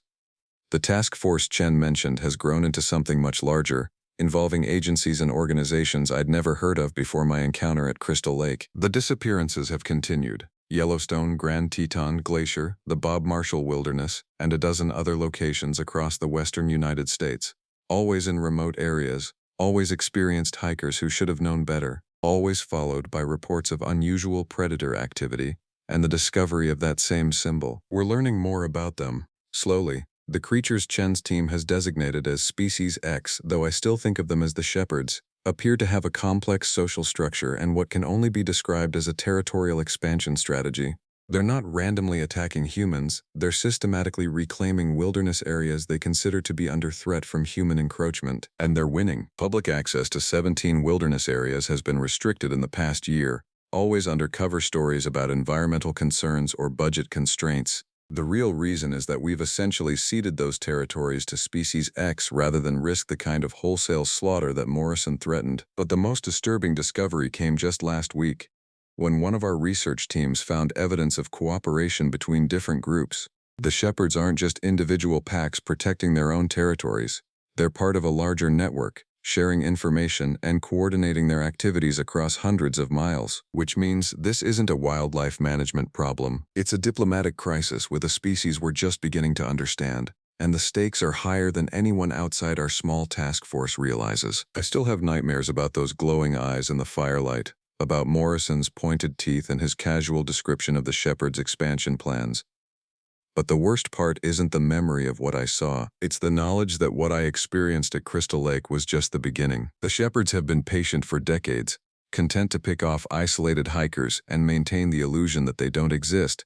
But something has changed. Something has made them decide that patience is no longer enough. And as I sit here writing this, looking out at the mountains where I know they're still out there, still watching, still waiting, I can't shake the feeling that we're running out of time to find a solution that doesn't end with one species destroying the other. Because make no mistake, they remember every slight, every encroachment, every human who ventured too far into their domain and refused to heed their warnings. And they're coming for us all. Epilogue, found among the papers of Trevor Whitman after his disappearance during a research expedition in the Cascade Range, Washington State.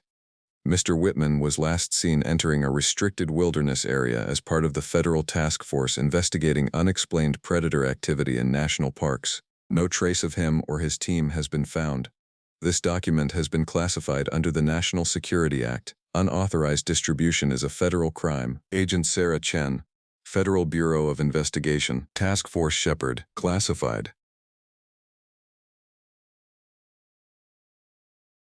I was patrolling the Witch's Cavern in Texas, going from one tourist attraction to the other while in the cavern, or spots the tourists had deemed attractable. The November afternoon was unusually warm for this part of the hill country, but I knew that once I descended into the limestone cave system, the temperature would drop to a steady 68 degrees, a relief from the unseasonable heat above ground. The Witch's Cavern had earned its ominous name decades before my time as a park ranger.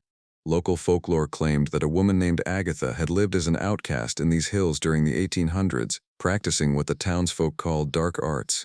When she vanished without a trace, people began reporting strange sounds echoing from the cave entrance on moonless nights. Whether the stories held any truth, I couldn't say, but the name had stuck, and tourists seemed to love the macabre history almost as much as the spectacular stalactite formations. I had heard that there was a missing hiker, a 24-year-old geology student from the University of Texas who'd been conducting research on the cave's mineral deposits. Sarah Martinez had been due back at base camp 3 days ago. Her abandoned vehicle was found at the main entrance, her research equipment scattered near the cave mouth as if she'd left in a hurry. The cave system stretched for miles beneath the Texas limestone, with mapped passages extending nearly 2,000 feet into the earth. Most tourist areas remained well lit and clearly marked, but the deeper research sections required special permits and experienced guides. Sarah had clearance for the advanced chambers, places where few people ventured, where the familiar tourist paths gave way to narrow crawlways and cathedral-sized chambers that had never felt the warmth of electric lighting. As I completed my routine inspection of the main tourist route, checking safety barriers and emergency equipment, I never expected anything like what I encountered that day. The deeper sections of the cave had always felt different to me, not just the obvious changes in temperature and humidity, but something more intangible. The acoustic properties down there seemed to amplify and distort even the smallest sounds. Water dripping from ancient formations would echo through passages like whispered conversations, and the slight movements of roosting bats could sound like footsteps in the distance. I had finished documenting the condition of the handrails along the Discovery Trail and was preparing to lock up the tourist entrance when I heard it. As I was leaving the cavern, it sounded like there was terrified screaming coming from inside. Not the playful shrieks of tourists startled by bats or surprised by the cave's acoustic effects. This was something else entirely. Raw, primal terror that seemed to rise from the deepest chambers and claw its way through the limestone passages to reach the surface. I called out to make sure nobody was trapped, my voice echoing off the ancient walls and disappearing into the maze of tunnels. "Hello, is anyone down there? This is Park Ranger Martinez. If you need help, respond." My words came back to me distorted, bouncing off calcite formations and limestone walls until they sounded like whispered pleas from somewhere far below. But beneath my own echo, I heard it again, that same terrified screaming, more distant now but unmistakably human. Or at least, I thought it was human. The emergency protocol was clear. Investigate any signs of distress, but never venture into unmapped areas alone. I radioed headquarters to report the situation and request backup, but the radio crackled with static. These limestone caves played havoc with radio signals, especially in the deeper sections. I was on my own. I grabbed my high-powered flashlight, emergency rope, and first aid kit from my truck and headed back into the cave. The entrance chamber, usually filled with the cheerful chatter of tour groups, felt tomb-like in the artificial silence I'd imposed by closing it to the public. The path ahead stretched into darkness, marked by the familiar yellow reflectors that guided tourists along the safe route, but I knew the screaming hadn't come from the tourist areas. It had emerged from somewhere much deeper, from the research sections where Sarah Martinez had been working. As I descended past the main chambers and approached the restricted access gate, my flashlight beam caught something that made my blood freeze. There, pressed against the metal grating that separated the public areas from the research passages, was a single, bloody handprint. The handprint was fresh. Red droplets had pooled at the base of the gate, and I could see streaks where fingers had clawed desperately at the metal barrier. My hands shook as I unlocked the heavy gate, the metallic clang echoing through the passage like a funeral bell. The more time I spent there looking for whomever might have been in the cavern with me, the more terrifying it seemed to be getting. The familiar tourist route had felt safe, predictable, a controlled environment where nature's wonders could be appreciated without real danger. But beyond the gate, the cave revealed its true character. Here, the carefully maintained pathways gave way to rough limestone floors, and the gentle illumination of the public areas disappeared entirely. I kept hearing these terrible screams, and they did not sound human. The acoustics in this part of the cave system were different, wilder, more chaotic. Sounds seemed to emerge from multiple directions at once, as if the limestone itself was channeling voices through hidden fissures and unexplored passages.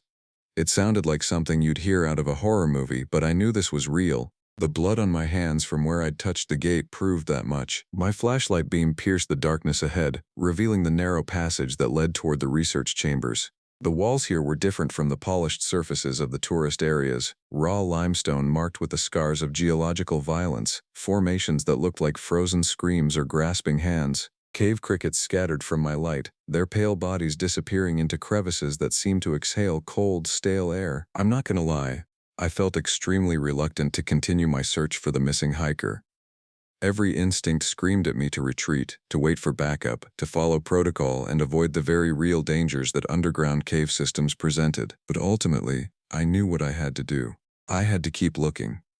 Sarah Martinez was down here somewhere, and if she was still alive, every minute could make the difference. The passage began to slope downward more dramatically, and I could hear the distant sound of running water. The geological surveys indicated an underground stream that connected several of the cave's major chambers, part of the same aquifer system that fed the springs throughout the hill country. But the sound I was hearing seemed wrong somehow, as if the water was moving in ways that defied the mapped flow patterns. I was definitely scared of what I might find inside the cave. The screaming had stopped, replaced by a silence that felt even more ominous. In the quiet, I became acutely aware of every small sound. The scrape of my boots on loose gravel, the whisper of air moving through unseen passages, the steady drip of mineral-rich water building formations that had taken millennia to create. My flashlight illuminated a chamber ahead, larger than anything marked on the tourist maps. The beam barely reached the far walls, and the ceiling disappeared into blackness above. This was one of the cathedral chambers mentioned in Sarah's research notes, spaces carved by ancient underground rivers that had long since changed course. The acoustics here would be incredible, capable of amplifying even the smallest sound into thunderous echoes. And there in the center of the chamber I found Sarah's research equipment. Her backpack lay open, contents scattered across the limestone floor. Notebooks with careful geological diagrams were soaked in water that seeped from cracks in the walls. Her digital camera lay smashed, its lens spider-webbed with fractures. But it was her headlamp that truly unsettled me. Still lit, lying on its side and casting crazy shadows that danced across the cave walls like living things. I called her name and my voice exploded through the chamber, multiplying into a cacophony of echoes that seemed to mock my efforts. Sarah Martinez, can you hear me? The response came not as an echo of my own voice, but as something else entirely. From somewhere in the darkness beyond my flashlight's reach, I heard what sounded like sobbing, quiet, desperate, and definitely human. It was coming from a passage on the far side of the chamber, a narrow opening that didn't appear on any of the maps I'd studied. As I moved toward the sound, my flashlight beam caught something carved into the limestone wall near the passage entrance. The scratches were crude but unmistakable, recent marks made with something sharp. They formed letters, though the message was incomplete. Don't fall. The sobbing stopped abruptly, as if whatever was making the sound had suddenly become aware of my presence. The silence that followed felt predatory, like the moment before a trap springs closed. But I had no choice. If Sarah was alive, if she was trapped somewhere in that unexplored passage, I couldn't abandon her. I squeezed through the narrow opening, my equipment scraping against the limestone walls. The passage beyond was tight, forcing me to crouch as I moved forward. My flashlight revealed scratch marks along the walls. Some old, worn smooth by time, but others fresh and deep, as if someone had clawed desperately at the stone. The passage opened into another chamber, smaller than the cathedral space but no less unsettling. Here the walls were marked with paintings, not ancient cave art but something much more recent and disturbing. Images that seemed to writhe in my flashlight beam, depicting figures that weren't quite human, engaged in activities I didn't want to understand. And there, huddled in a corner of the chamber with her knees pulled up to her chest, was Sarah Martinez. She was alive but barely recognizable. Her clothes were torn, her hair matted with limestone dust and something darker. When my light found her, she looked up with eyes that seemed to have seen something that had fundamentally broken her understanding of the world. "Don't look," she whispered, her voice raw from screaming. "Whatever you do, don't look into the pit." "Sarah, it's okay," I said, though nothing about this felt okay. "I'm Park Ranger Martinez. I'm here to get you out." She shook her head violently, pressing herself further into the corner. "You don't understand. It's not just a cave. There's something down there, something that's been waiting." I approached her slowly, the way you might approach a wounded animal. In my flashlight beam, I could see that her research notebook was clutched against her chest, pages covered with frantic scribbling that bore no resemblance to the careful geological observations I'd seen in her scattered equipment. "What happened to you, Sarah? How long have you been down here?" "Days, maybe longer. Time doesn't work right in this place." Her eyes darted to a section of the chamber wall where my light hadn't yet reached.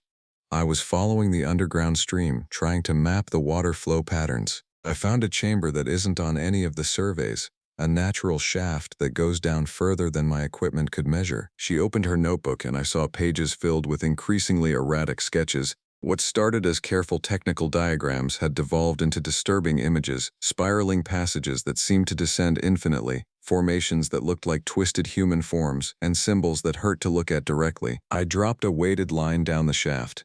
She continued, her voice becoming more agitated. 400 feet of line, and it never hit bottom.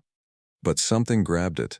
Something pulled back. As she spoke, I became aware of a sound I'd been unconsciously ignoring. A rhythmic tapping that seemed to come from the walls themselves.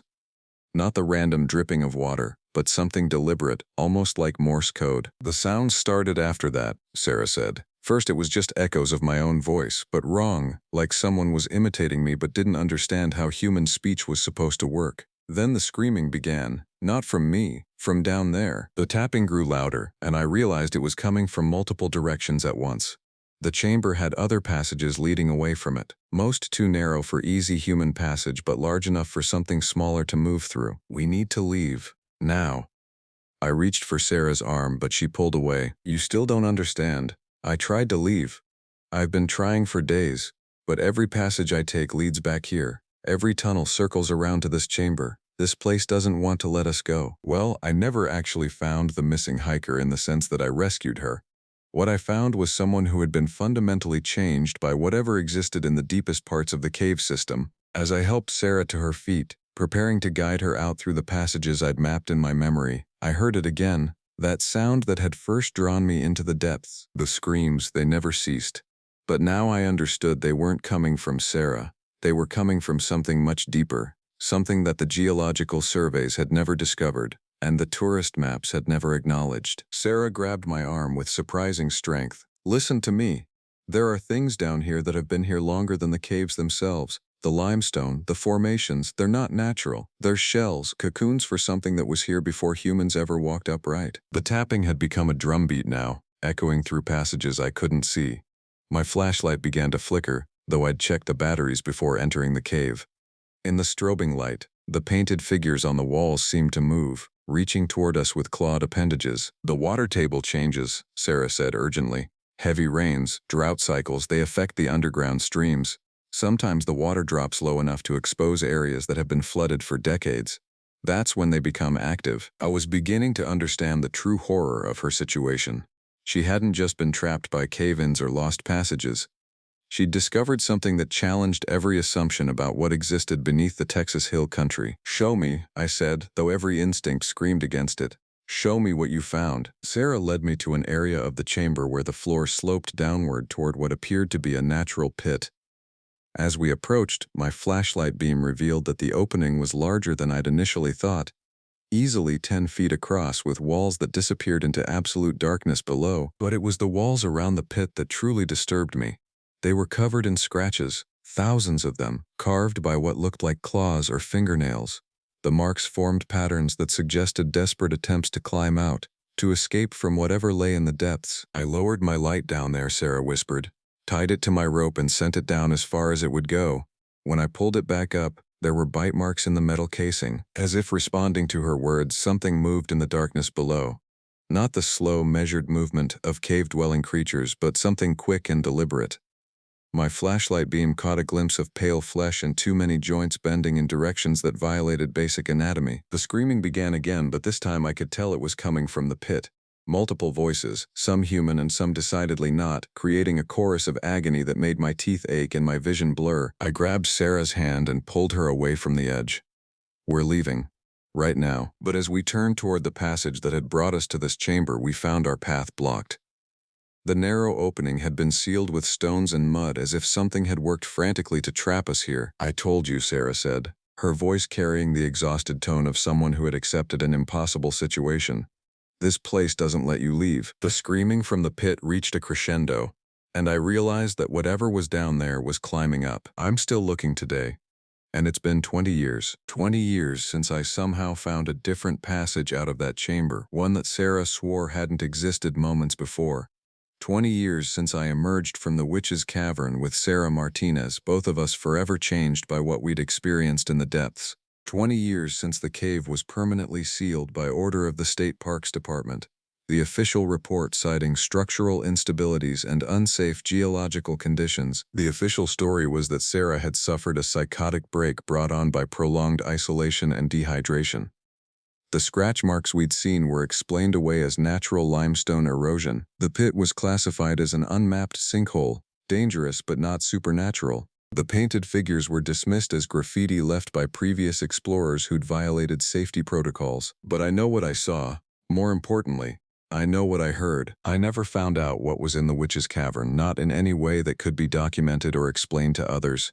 I could go on a tangent, claim that it was some sort of ghost or, I don't know, maybe a skinwalker, some sort of other mythical creature that is supposedly said to exist, but I do not know for sure who or what was down there. What I do know is that the screaming never stopped, not really. Even with the cave sealed, even with 20 years of distance, I still hear echoes of those voices in quiet moments. They drift up from storm drains during heavy rains, whisper through the walls of old limestone buildings, and find me in dreams that feel more like memories. Sarah Martinez left Texas 2 weeks after we emerged from the cave. She transferred to a university in Alaska, as far from limestone country as she could get. We stayed in touch for a few years, sharing the kind of cautious communication between people who've witnessed something that the world refuses to acknowledge. She told me about the dreams, about the way certain sounds could make her freeze with terror, about how she could never again be in darkness without imagining pale shapes moving just beyond her vision. The last letter I received from her was postmarked from a small town north of Fairbanks. She wrote that she'd found peace in the permafrost, in country where the ground stayed frozen and solid, where nothing could tunnel up from below. She'd started a new life, a new identity, trying to forget what she'd learned about the world beneath our feet. I stayed in Texas. Someone had to. Whatever it is, it's probably still there, since I seriously doubt it was a person. The cave itself may be sealed, but the limestone aquifer extends for hundreds of miles through the hill country. Those underground streams that feed the springs and pools throughout central Texas, they all connect eventually. And if what Sarah and I encountered was part of a larger system, a network of caves and passages that predates human understanding, then sealing one entrance solved nothing. I became something of an expert on cave systems after that day, studying geological surveys and hydrological reports, mapping underground water flows and abandoned mine shafts. I learned about the other caves in the region, the ones with similar histories of unexplained disappearances and reports of strange sounds. I discovered that the Witch's Cavern wasn't unique. It was part of a pattern that extended throughout limestone country. Every year, I receive reports. Park rangers from other cave systems, speleologists working in unmapped passages, even urban explorers investigating storm drains and utility tunnels. They describe the same phenomena Sarah and I experienced, sounds that don't match any known cave-dwelling species, passages that seem to change configuration when no one's looking, and always the sense of something ancient and patient watching from the darkness. Perhaps we will never know what happened to that missing hiker in the traditional sense. Sarah Martinez survived. But the person who emerged from the cave wasn't the same one who'd entered. That young geology student, full of curiosity about the natural world and confidence in scientific explanations, effectively disappeared in those chambers. What came out was someone who understood that there are things living beneath our everyday reality that science hasn't yet found ways to categorize or explain. But I would advise any hikers or rangers out there to keep an eye out and always be aware of what your gut and senses tell you. Trust the feeling that something isn't right. Pay attention when sounds don't match their sources, when passages feel larger or smaller than they should, when darkness seems to have weight and substance. The limestone caves of Texas are beautiful, ancient places that offer glimpses into geological processes that span millions of years. Most are perfectly safe, thoroughly mapped, and home to nothing more threatening than bats and cave crickets. But some connect to older systems, to spaces that existed before human understanding of what underground means. Sorry this account is so long. I've had 20 years to think about how to tell this story in a way that might be believed. This was an experience that really haunted me, but not in the way ghost stories usually mean. It's haunted me with questions about what else might be living in the spaces between our mapped reality and the unknown depths beneath our feet. The Witch's Cavern may be sealed, but the aquifer it connects to remains active. The limestone continues to dissolve, creating new passages and exposing old ones, And somewhere in that network of water and stone, something continues to wait. I thought you would want to know. I thought someone should understand that there are still frontiers to be explored, and not all of them should be. The screaming continues, and I'm still listening. My name is Marcus Reinhardt, and I've been a ranger at Glacier National Park for 5 years now. I didn't take this job for the paycheck or the romantic notion of wilderness life that feeds so many career daydreams. I took it because something broke inside me when my wife left, and I needed a place where human voices couldn't reach me, where the only conversations that mattered were with myself and the mountains. The irony is suffocating. I sought silence and found something far worse. The cabin sits on the eastern shore of Lake Josephine, accessible only by a 4-mile hike from the nearest road. This isolation was precisely what I craved 3 winters ago when I requested the winter ranger position. Most people avoid winter assignments in the high country. The snow reaches 20 feet in some years, and the cold becomes a living thing, a presence that tests your will as much as your body. I welcomed it. I wanted to feel that purity of struggle, that absolute focus required just to survive. The cabin itself is modest, built in 1952 by the Park Service as an emergency shelter and observation post. It has a wood stove, a cot, a table, and supplies delivered quarterly by snowmobile. The nearest permanent structure is 4 miles away, the nearest person, 12 miles. I was alone in a way that most modern people will never comprehend. I arrived on October 18th, a Tuesday, with enough fuel to last through March. The weather was already turning vicious. That morning, the temperature dropped to 43 degrees below zero without wind chill. The mountains wore their final crown of snow, brilliant and sharp against a gray sky that seemed to press down with physical weight. The first month was exactly what I needed. My days fell into rhythm, checking the temperature gauges, maintaining detailed logs for the weather station, clearing snow from the observation platform, splitting wood, and trying to read books that rarely held my attention. My nights were spent listening to the wind against the cabin walls, a sound so complete and total that it became almost peaceful. Then the hikers came. It was mid-November when I found the first boot prints near the cabin. Not recent tracks, but definitely human, definitely wrong. The hiking season was essentially over. Temperatures regularly dropped below freezing at night, and snow covered most trails. No sane person was hiking the backcountry in November. Yet someone had been here, circling the cabin, their footprints suggesting they had moved in slow, methodical patterns around the structure. I reported it through the radio dispatch, a crackled conversation with Michelle, the ranger stationed in the valley below. She told me it was probably someone who had gotten lost and come through the area weeks earlier, maybe even late October when the weather was still marginally reasonable. She reminded me that the isolation could play tricks on perception, make old things seem new again. I knew better. The boot prints were fresh, pressed deep into snow that had fallen only 3 days prior. Over the next 2 weeks, the prints returned. Every few days I would wake to find fresh tracks circling the cabin, sometimes stopping at the window where I slept. Once, I discovered someone had pressed their hand against the glass, fingers spread wide. The hand was large, far larger than my own, and it remained long enough to leave a faint condensation mark that took hours to dissipate. I measured it with my palm placed against the window. The span from thumb to pinky was easily 9 inches. I kept the doors locked after that and moved my cot to the room farthest from the windows. I also began keeping a rifle loaded by the bed, a fact I reported to no one. In December, people actually arrived. It started with what looked like a lost hiker. A woman in her 60s wearing cotton jeans and a light jacket, standing on the frozen lake about 100 yards from the cabin. I spotted her through the window mid-morning and immediately went out, concerned about hypothermia and exposure. As I crossed the snow toward her, I noticed something was wrong with the way she stood.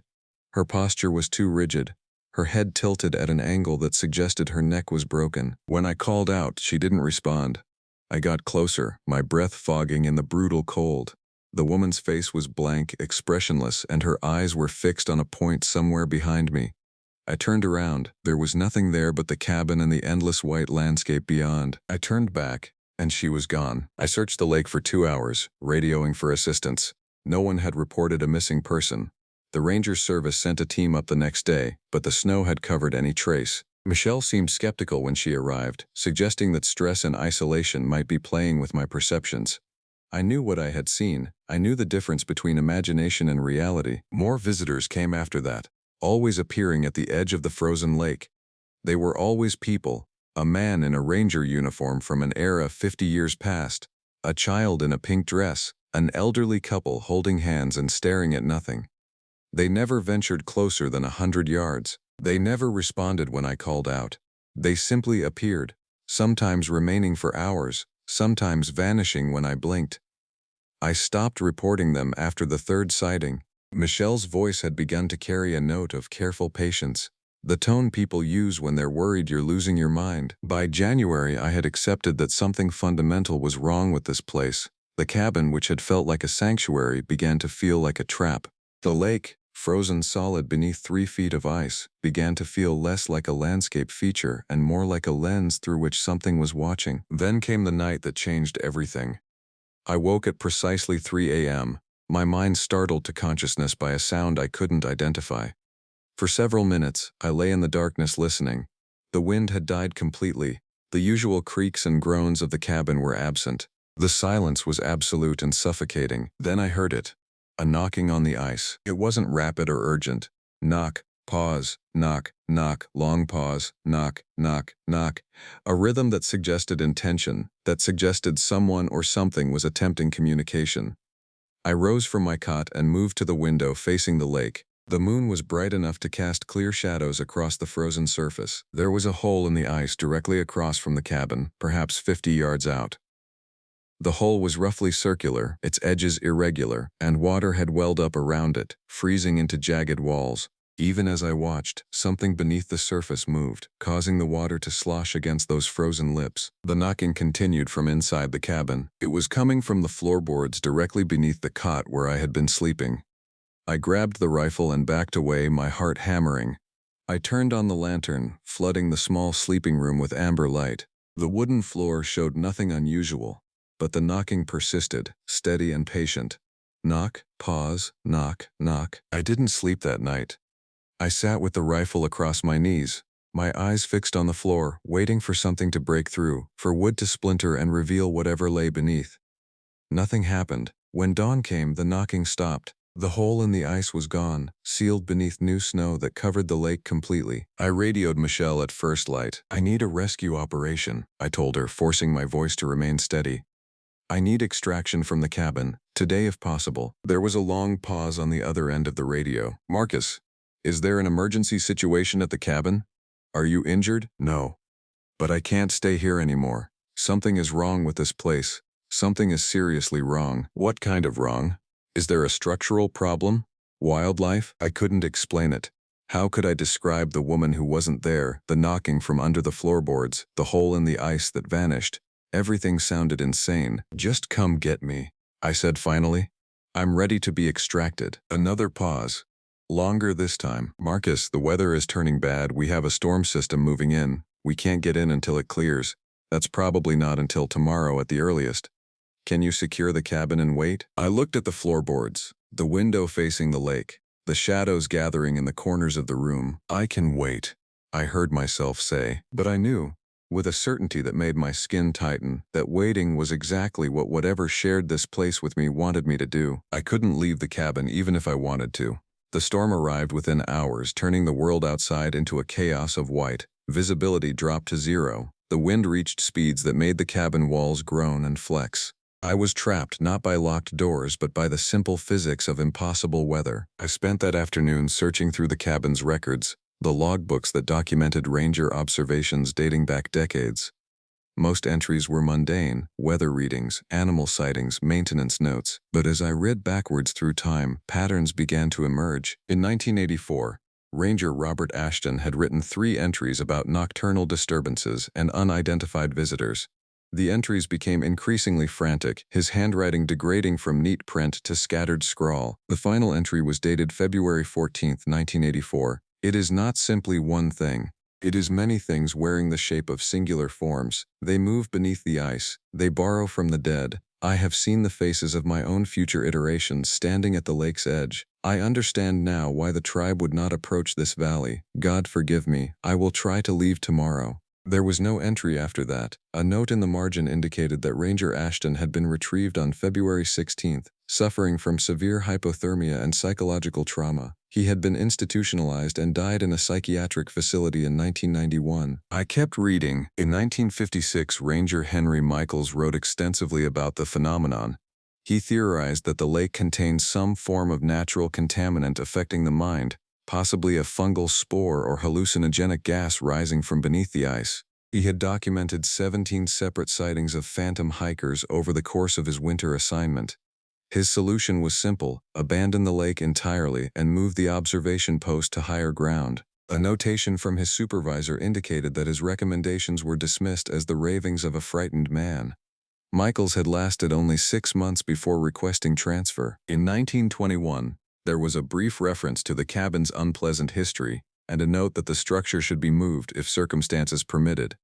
The writer, a man named Douglas, never elaborated. Before that, the records deteriorated into barely legible handwriting and fragmented observations, but I found mentions of indigenous people refusing to work in the area, of supplies going missing, of rangers reporting voices in the night that no amount of investigation could explain. One entry from 1903 simply read, "The lake remembers, do not listen to it." I sat back from the logbook, my mind spinning. This place had been affecting people for over a century. Every ranger who lasted more than a season developed some theory about what was happening, and every one of them had been dismissed as struggling with isolation or fear. The ranger service had simply accepted that the lake was cursed with personnel problems and staffed it with people who either couldn't get assignments elsewhere or actively sought isolation as I had. That was when I heard the sound from beneath the cabin. It wasn't knocking this time. It was something being dragged across the earth beneath the floorboards, a slow scraping sound that suggested something large and heavy was moving beneath the structure. I grabbed the rifle and jumped to my feet, pressing my back against the interior wall. The sound continued for perhaps 30 seconds, then stopped. When I dared to breathe, I realized there was a smell in the cabin now, something cold and faintly metallic, like old water from a well that hadn't been used in decades. I checked the door. It was locked. The windows were closed. There was no way for anything to have entered. Yet the smell intensified as I stood there, and I became aware of something else. The cabin was getting colder, not gradually but measurably cold in a way that had nothing to do with the blizzard raging outside. My breath began to fog heavily, and I watched as frost began to form on the interior windows, spreading outward from the center panes in patterns that looked almost like deliberate designs. Branches, fingers, reaching things. That's when I heard the voice. It came from the floorboards. Not loud but clear, the voice of a man with a slight accent I couldn't place. "You should leave now, while you can still move, while you still remember how to be afraid. Fear is an anchor to humanity. Understand what that means?" I aimed the rifle at the floor where the voice had originated. "What are you?" "We are what the lake learned to wear," the voice said. "We are what survives beneath the ice in the dark places where time doesn't move like it does for you. We are the accumulation, the repository.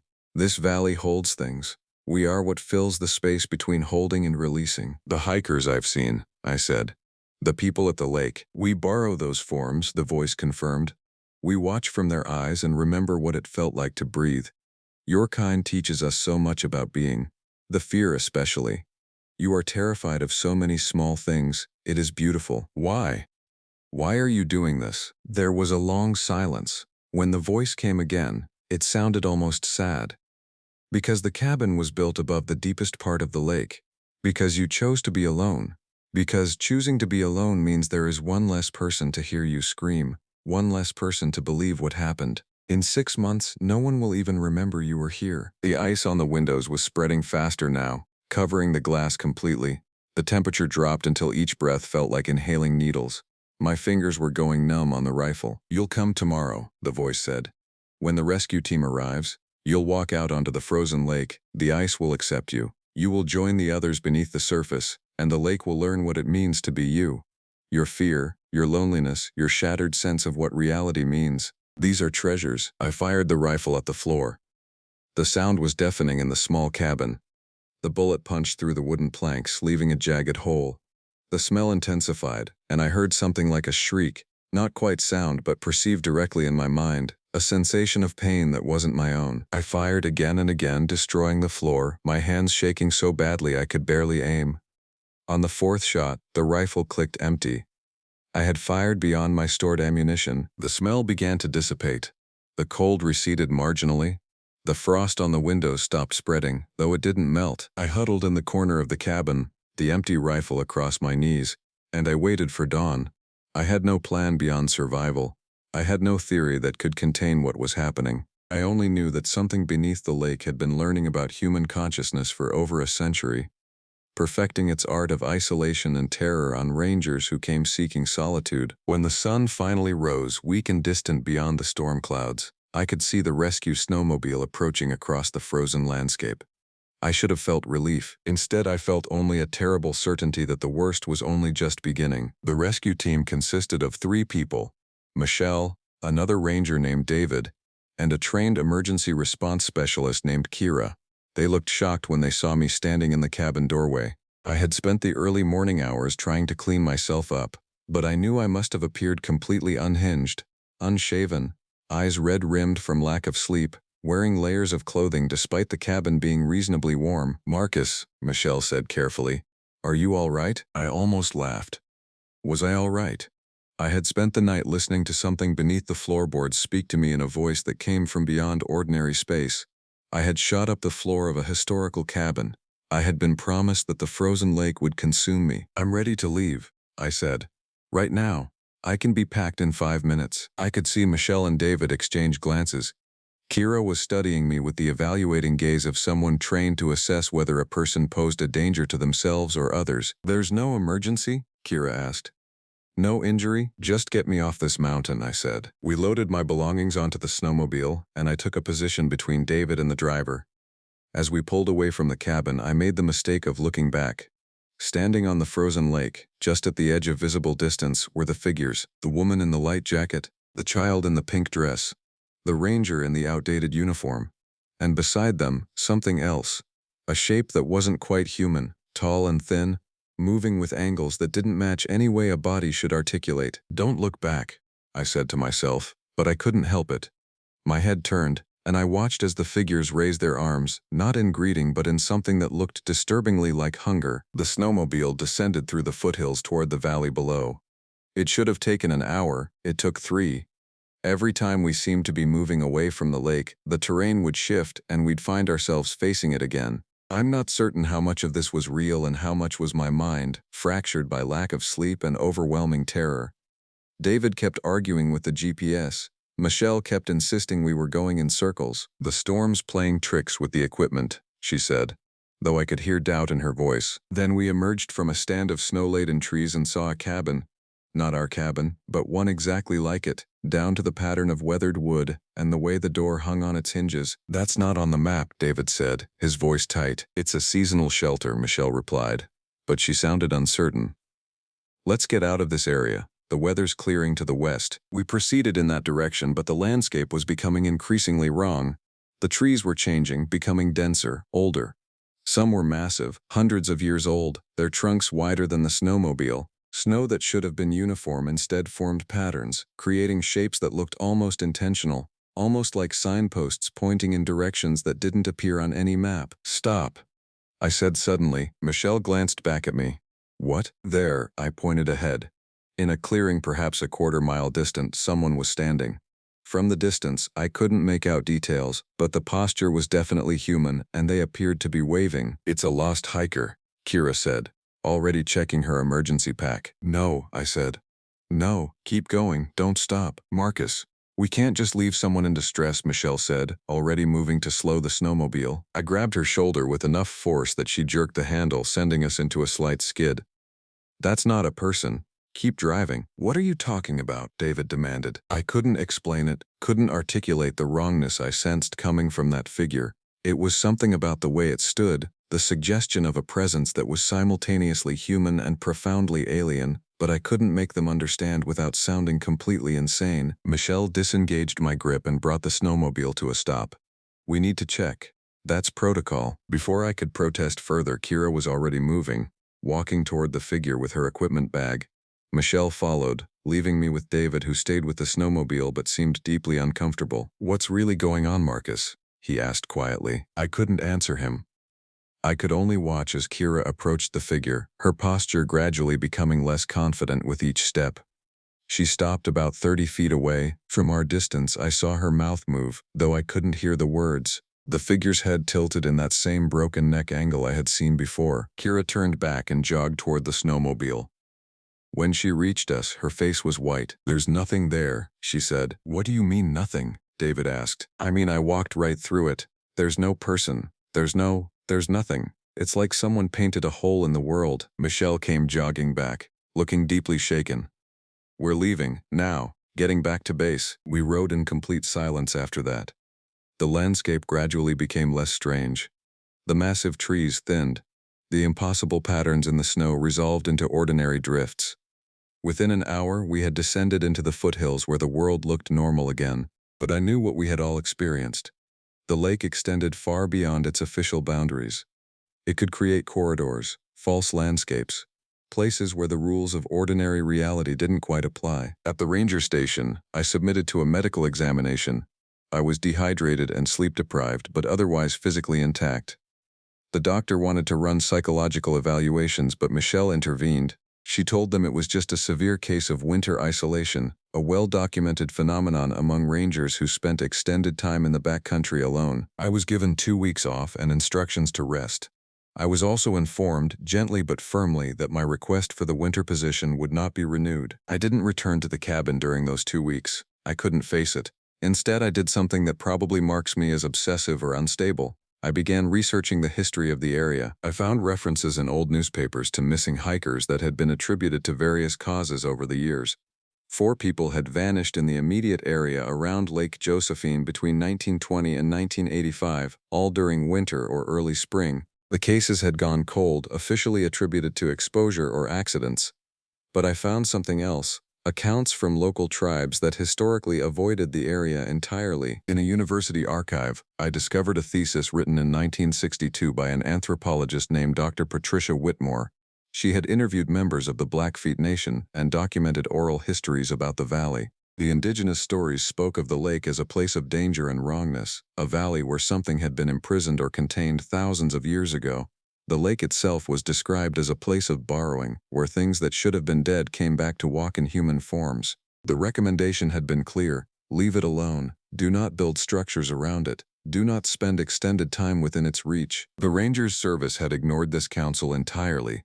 They had in fact specifically chosen to place a cabin by the lake, to station rangers there through the seasons, to create a permanent observation point overlooking the very thing they should have avoided. I spent long hours lying in my apartment, thinking about the voice in the floorboards, about the certainty in its tone when it said the lake would consume me.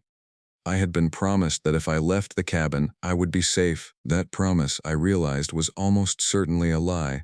The forms that the lake had showed me during the rescue operation suggested that it could reach beyond its own geography, could create corridors and corridors within the wilderness landscape itself. When Michelle called to ask if I was ready to return to work, I surprised both of us by saying yes. "I want to go back to the cabin," I told her. There was a very long silence on the other end of the line. "Marcus, that's not advisable. Your evaluation." "Not for an assignment," I interrupted. "For research. I want to access the historical records. I want to understand the lake better, and I think I know how to stop it." I had no idea whether this was true, but I had spent 2 weeks reading everything I could about what might be happening at Lake Josephine, and I had developed a theory that was equal parts mythology, folk wisdom, and desperate hope. The indigenous stories spoke of the thing beneath the lake as something that could be acknowledged into dormancy. The concept didn't translate perfectly into English, but the thesis suggested that by directly confronting the nature of what lived beneath the water and establishing some form of agreement or understanding,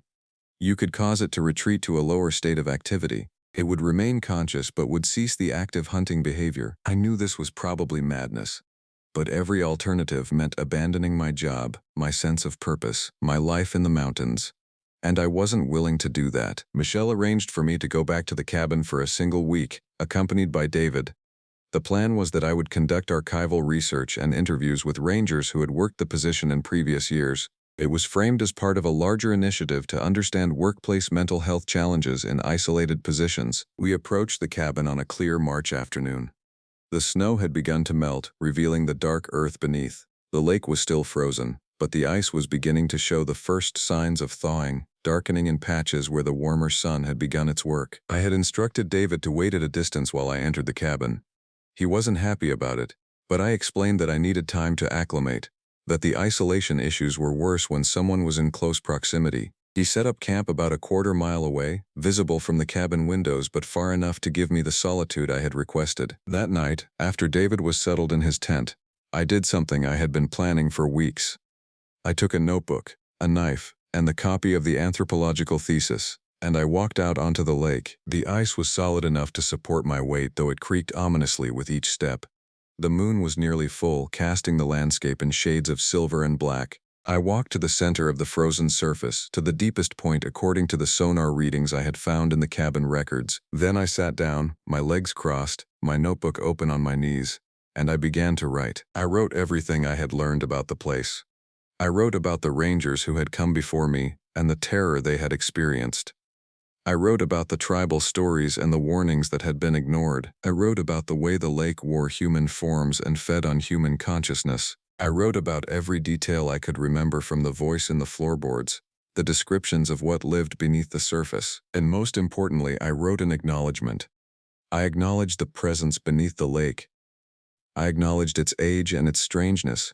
I acknowledged that it should not have been disturbed, that the cabin should have been built elsewhere, that rangers should not have been sent to stand watch over it. Most importantly, I wrote, I recognize what you are. I see you. I no longer deny your existence with my disbelief. I acknowledge your right to be what you are in this place, but I ask for an agreement. Let those who come to this cabin live.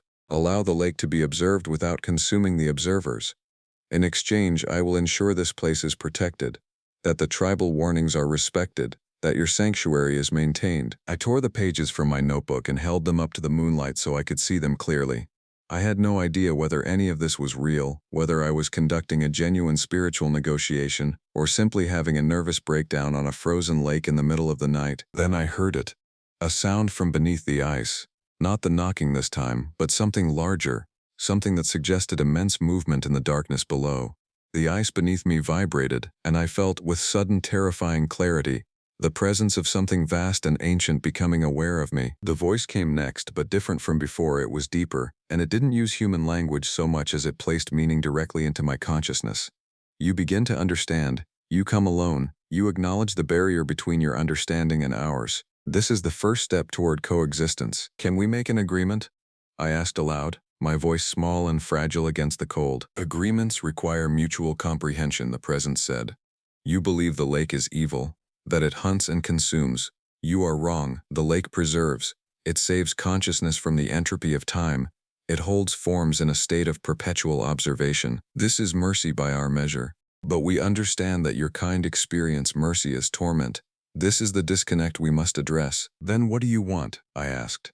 What would satisfy you? To be left alone, to not have observers stationed at our threshold, to have the barrier maintained so we do not continue the process of learning to hunger for your forms. The current arrangement is torment for all. I can help with that, I said. I can recommend the cabin be removed. I can ensure the observation post is relocated. You have no authority over such decisions, the presence said. And now there was something almost like amusement in the mental projection. You are low in the hierarchy.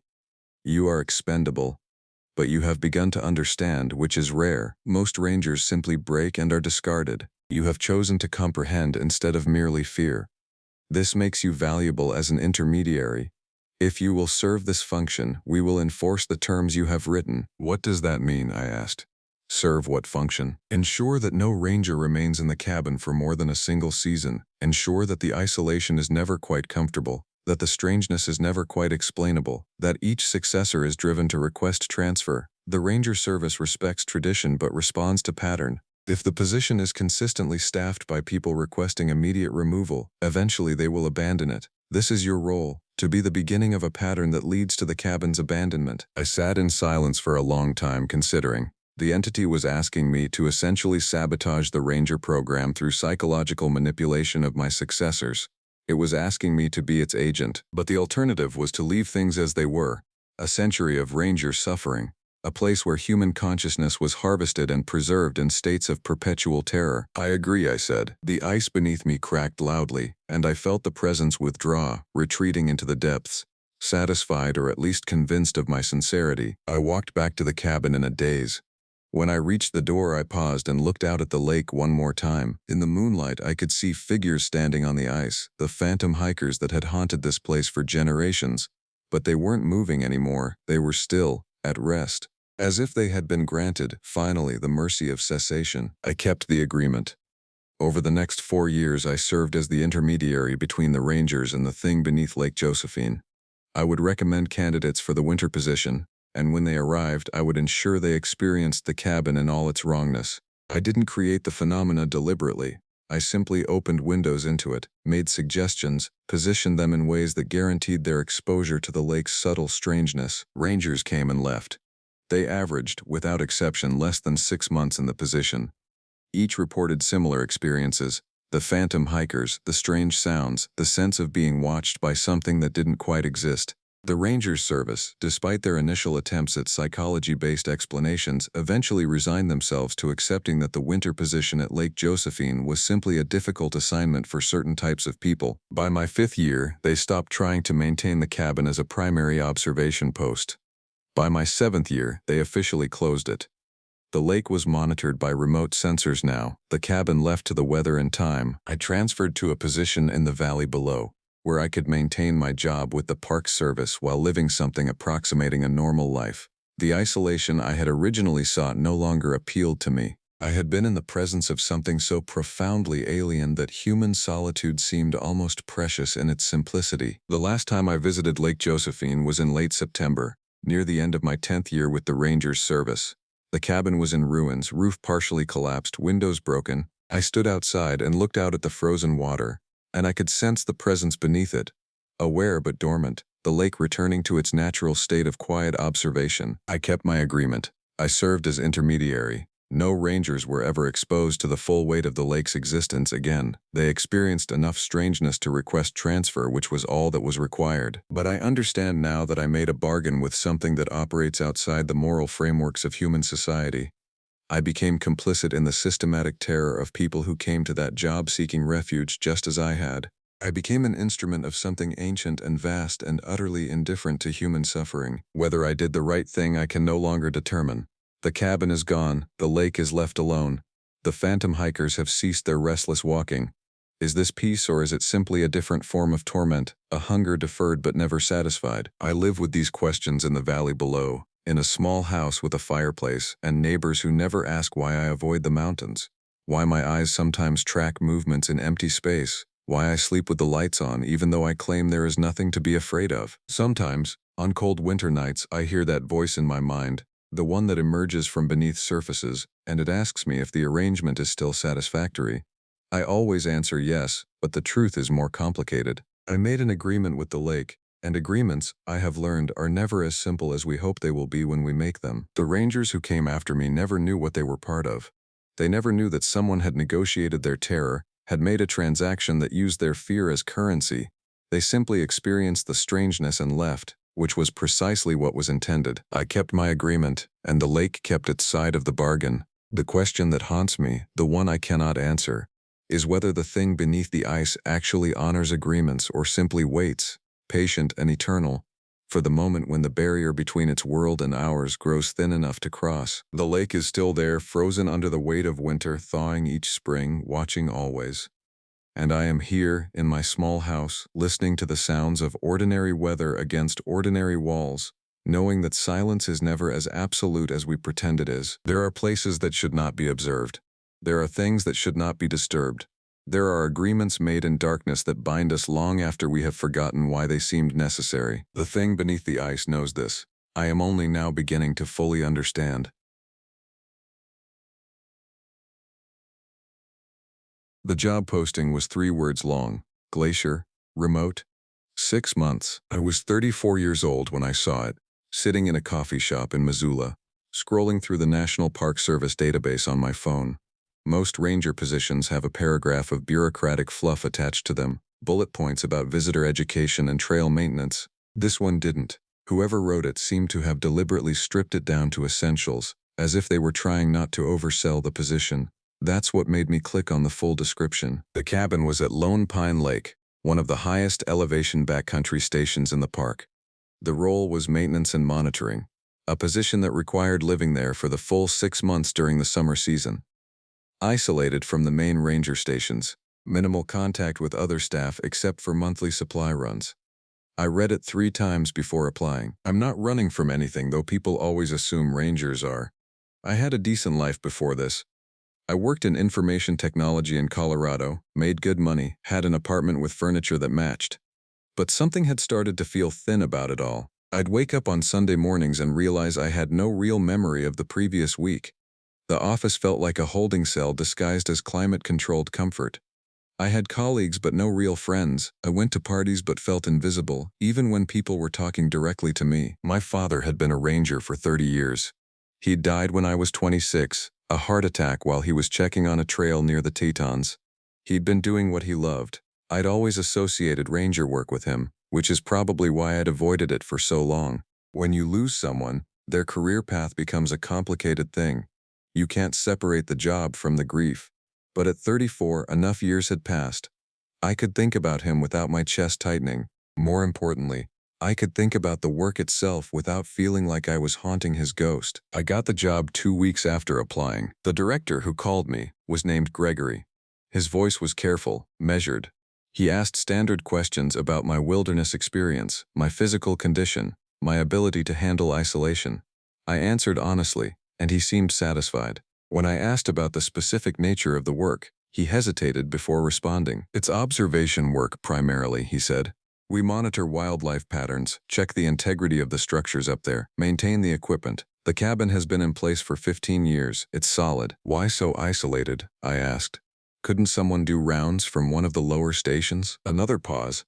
I could hear him breathing on the other end of the line. The previous rangers developed a system that works well, he said finally. We prefer continuity. We prefer the same person there consistently for the full season. I didn't press. People in government agencies are trained to say very little when pressed for details.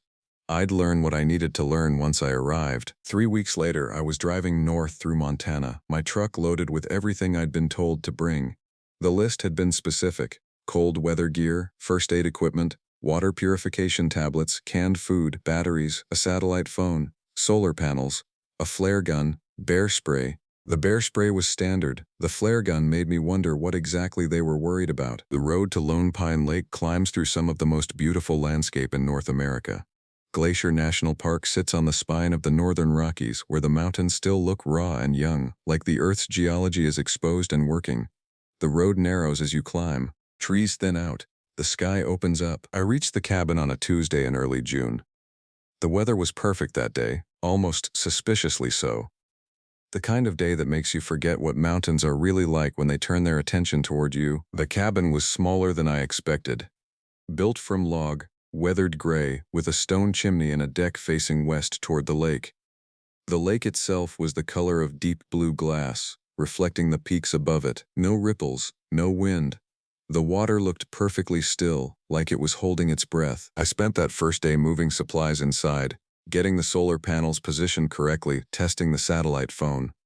The cabin had been left in good shape. The previous ranger, whoever they were, had been methodical. The equipment was organized. The logbooks were stacked neatly on a shelf. I made the bed with fresh sheets I'd brought, built a fire to test the chimney, made coffee. As the sun set that first evening, I stood on the deck and looked out at the lake. The mountains around it were turning purple and gold, a light show that would end in minutes. I realized I was holding my breath. I let it out slowly. That night I slept better than I had in years. The first 3 weeks were almost routine. I settled into the work quickly. There was a patrol route that covered the lower valleys around the lake, checking stream integrity, looking for signs of erosion or avalanche damage. There was equipment to maintain. There were logs to keep. The routine was meditative, the kind of work that lets your mind settle while your body stays engaged. The landscape around Lone Pine Lake is dramatic in daylight. Alpine meadows, granite ridges, a waterfall on the northeast face that you can hear from the cabin during still mornings. But the real character of a place reveals itself in its weather, and July in the mountains is when things become unpredictable. Storms that build in an hour and blow through like the sky is falling apart. Temperatures that drop 30 degrees when the sun goes behind the peaks. Fog that comes up from the valleys and erases everything except the 20 feet of ground directly in front of you. It was during the second week of July that I first noticed something wrong with the wildlife patterns. The cabin's logbook had entries dating back 7 years. The previous rangers had noted all kinds of observations: bird migrations, bear sightings, unusual weather events, elk herds. The entries were brief but consistent. I started reading them with my morning coffee, getting a sense of the rhythms of the place. The most recent entries were from Marcus, the ranger who'd held the position before me. He'd been here for 2 seasons. His handwriting was neat, almost meticulous. But as I read through his final month, I started noticing something odd about the entries. Starting in late August of the previous year, his notes changed. They became shorter, more fragmented. And there were absences, days where he simply didn't write anything at all. This wasn't like the earlier entries, which were consistent even when they were brief. And then, about 2 weeks before his time ended, the entries became different in nature entirely. Heard something outside again. Not elk, not deer. Stays in the trees, doesn't come into the lake. Man, radio malfunctioning. Tried to reach station. Nothing. Maybe weather. Manes, M. Why won't the animals drink from the water? The lake is clean. I check the water daily. They should be drinking. Mans, it came to the deck last night. I heard it on the boards. When I turned the light on, nothing. But the boards were wet. Man, that last entry made me set down my coffee cup. I looked around the cabin, at the deck outside, at the darkness beyond the windows. It was 10 a.m. I'd lived here for 3 weeks. I found the final entry dated 6 days before Marcus's contract ended. I'm done. I can't stay here anymore. It's not natural. Nothing about this place is right. The animals know it. Something is terribly wrong with Lone Pine Lake.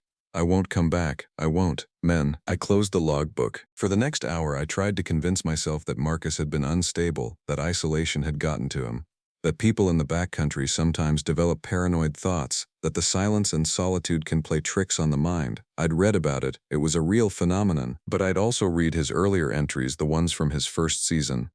They were rational, observant, the writing of someone mentally grounded and paying attention. The shift was too pronounced to dismiss as simple mental breakdown. Something had changed for him. Something in this place had changed for him. That evening, I looked out at the lake from the deck. The water was very still. The temperature was dropping, the wind coming up from the valleys as it always did around sunset. Nothing seemed unusual, but I found myself watching the tree line, looking for movement, for something that would explain what Marcus had experienced. The animals, he'd written. The animals won't drink from the lake. I kept a journal of my own, separate from the official logbook. That night I wrote, reviewed previous rangers' notes. Final entries suggest he experienced something he couldn't explain. Wildlife behavior may have been unusual. Need to establish baseline observations. Will track animal movement patterns more carefully. The clinical language helped.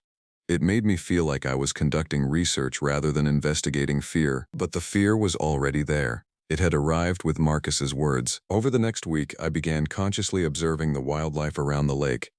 This was actually part of my job, so it didn't feel obsessive, though it was. I spent hours watching the meadows with binoculars. I noted when elk appeared. I tracked where the deer went in the early morning. I listened for birds. What I found was troubling but not immediately explicable. The elk and deer did seem to avoid the lake itself. They would graze in the meadows that surrounded it, but they never came down to the water's edge to drink. The small stream that fed the lake was different. Animals would gather there, and at the falls on the northeast side, but the lake itself remained largely untouched by anything except insects and birds. The birds were also behaving strangely. Ravens and crows are common at that elevation, but they usually move in groups. Here they came alone or in pairs, and they never landed on the water. They would circle above it but never touch down. I told myself this was probably explainable. Maybe the lake had a peculiar mineral composition that didn't affect people but affected animals. Maybe there was some seasonal pattern I didn't understand yet. Maybe Marcus had simply misinterpreted natural behavior. But late at night, when I was sitting in the cabin reading or writing, I would hear sounds from the lake. Splashing sounds. The kind of sound something large would make if it was moving through the water. I would go to the window and look out, but the moonlight would only show me the surface, blank and reflective. The sounds would stop as soon as I opened the door, and there would be nothing to see. On July 21st, I found something that changed everything. I was on my patrol route near the northern ridge, maybe 2 miles from the cabin, looking for evidence of a rockfall that had been reported. The ridge overlooks a steep drop into a valley that doesn't get much traffic. It's beautiful up there and isolated. I was alone, which is how I usually preferred it by then. That's when I saw the deer. It was a mule deer, a doe, standing on the rocks about 100 yards away. Nothing unusual about that. But this deer wasn't moving. It was standing perfectly still, facing toward the water, toward the lake I couldn't see from that location. More strange, its head was tilted slightly backward, as if it was looking up at an angle. This is not a natural posture for a grazing animal. I approached slowly, downwind, trying not to startle it. As I got closer, I noticed something else. The deer's eyes seemed to be reflecting light even though the sun was clouded over. They had a milky quality, unfocused. When I was maybe 30 yards away, it finally moved. But it didn't run or step away. Instead, it turned to face me directly. For a moment, we looked at each other. The deer's expression, if a deer can be said to have an expression, was one of profound sadness or defeat. Then it collapsed. Simply folded at the legs and dropped to the stone. I ran the last distance and knelt beside it. The deer was still breathing but barely. Its eyes were open but unresponsive. There was no visible injury, no blood, no sign of disease, just a healthy-looking deer that had ceased to function. As I watched, its breathing became shallower. Within 2 minutes, it stopped entirely. I sat there for several minutes, one hand on the deer's flank, feeling the warmth still in the body. When I finally stood up and looked around, I realized I could see the lake. From this ridge, there was a gap in the trees that showed a section of the water. While I was standing there, I realized something was rising from the lake. Not mist. The water was too cold for that kind of evaporation. But there was something lifting from the surface, something that seemed to have substance and weight. It moved slowly, gathering itself, and for just a moment I could almost see a shape in it. Something tall. Something that was looking back toward me. Then the cloud dispersed, and I was left with only an ordinary afternoon and the dead doe at my feet. I marked the location on my map, but left the body where it was. I didn't want to carry it back to the cabin. I didn't want to keep it anywhere near where I was sleeping. That night I made an entry in the official log. Found deceased mule doe near North Ridge. No visible cause of death. Wildlife behavior continues to show aversion to lake water. Recommend more extensive monitoring of water quality. But in my personal journal, I wrote something different. Marcus was right. Something is terribly wrong with Lone Pine Lake, and I think it might be starting to notice me. August came, and with it a change in the weather. The warm days of July gave way to cooler temperatures and more frequent storms. The kind of storms that make you appreciate the solidity of a log cabin and the reliability of stored supplies. I continued my work and my observations, but I was also trying desperately to convince myself that there were rational explanations for everything I'd witnessed. The deer had been sick. The water composition was unusual. The sounds from the lake were wind through the rocks and water lapping against ice. Natural phenomena interpreted through the lens of Marcus's paranoid notes and my own growing anxiety. I was failing at the self-deception. What finally broke my ability to maintain the fiction happened on August 11th. I had ventured down to the lake's edge for the first time in 3 weeks. I needed to collect water samples for testing, and I needed to see something, anything that would either confirm or dispel what was building in my mind. The morning was clear and cold. Early autumn was already touching the high elevations. A few of the trees had turned color. I walked to the lake with my sample bottles and a small kit for basic analysis. The water at the edge was shallower than the rest, about 4 feet deep, clear enough to see the pebbles at the bottom. It looked perfectly normal. It looked like clean, cold mountain water. I was bent over, filling the first bottle, when I heard it. A voice calling my name, not from anywhere specific. It seemed to come from the water itself, or from the rock and air around me, as if the landscape itself was speaking. The voice was male, familiar, but I couldn't place it. I straightened up, looking around. The lake was empty. The meadow behind me was empty. The mountains stood silent. I called out, "Hello?" The sound that came back was almost like an echo, except it wasn't my voice. It was still that other voice, that male voice I almost recognized. "Come in," it said. "Come in and understand. Come in and you'll stop being afraid." My heart was accelerating. I was breathing in short gasps. I looked down at the water, at the surface reflection. In the reflection, standing right behind me, was a figure. I spun around. Nothing. I spun back to the water. The figure was still there, directly behind my reflected image. It was tall and vaguely human-shaped, but the reflection was too blurry to make out features. The more I tried to focus on it, the more it seemed to dissolve into abstraction. "You're afraid," the voice said again. "You don't have to be afraid. Not everyone needs to be afraid. Some understand. Some see what's here. Some accept." I grabbed the water bottles and ran. I didn't look back. I ran toward the cabin, slipping on loose stone, my breath coming in ragged bursts. I could feel something following me, not physically but in the way a storm follows you down a mountain. I could feel attention, presence, the sensation of being hunted by something that didn't need to run. I made it back to the cabin and locked all the doors, something I'd never done before. I sat at the table, shaking, trying to slow my breathing. For a long time I didn't move. This was the moment I should have called for evacuation. I should have used the satellite phone to contact Gregory and explained that Marcus had been right, that something was deeply wrong, that I couldn't stay here. I should have packed my essentials and waited for the helicopter. Instead, I sat there and tried to write down what had happened, as if documenting it in a rational language might make it rational. That night I couldn't sleep. I sat by the fire and read Marcus's log entries again. I had known him slightly through some ranger conferences. He was about my age. He seemed normal enough the couple of times we'd interacted. He wasn't a fearful person. He wasn't prone to exaggeration. If he said something was terribly wrong, he meant it. But I didn't call for evacuation. I wasn't ready to leave. That was the part that scared me most. Not the presence in the lake, but the fact that part of me wanted to stay. Part of me wanted to understand what was here. Over the next 2 days, I tried to return to routine. But routine had become a thin fiction. I could feel the attention of the lake even from inside the cabin. I would be making breakfast and feel the weight of observation. I would be checking equipment and become suddenly certain that something was watching from the window. The watching wasn't threatening, exactly. It was curious, persistent, inevitable. On August 14th, I woke in the middle of the night to find my door open. I was certain I had locked it. I always locked it now. But the bolt was drawn back, and the door was open approximately 6 inches. The night beyond was dark and still, the stars obscured by cloud. I got out of bed slowly, every instinct screaming at me to close the door and lock myself inside. But something else was pulling at me, a compulsion I didn't understand but couldn't resist. I walked to the door and opened it further. Standing in the clearing between the cabin and the lake, I could see a figure. It was made of the darkness itself, or contained darkness, or reflected no light at all. But it was unmistakably present. Unmistakably watching me. It didn't speak, it didn't move, it just stood there, maybe 100 yards away, perfectly still. I stepped out onto the deck. The night air was cold, and I was wearing only boxers and a t-shirt, but I didn't feel the cold. I felt the attention of that figure like a heat against my skin. "What do you want?" I called out. The figure didn't respond in words. Instead, it raised one arm, and the gesture was an invitation. "Come here. Come understand." I would have gone. If something in me hadn't suddenly remembered Marcus's last words, I would have walked out into that darkness and never come back. But his voice stopped me, not a real voice.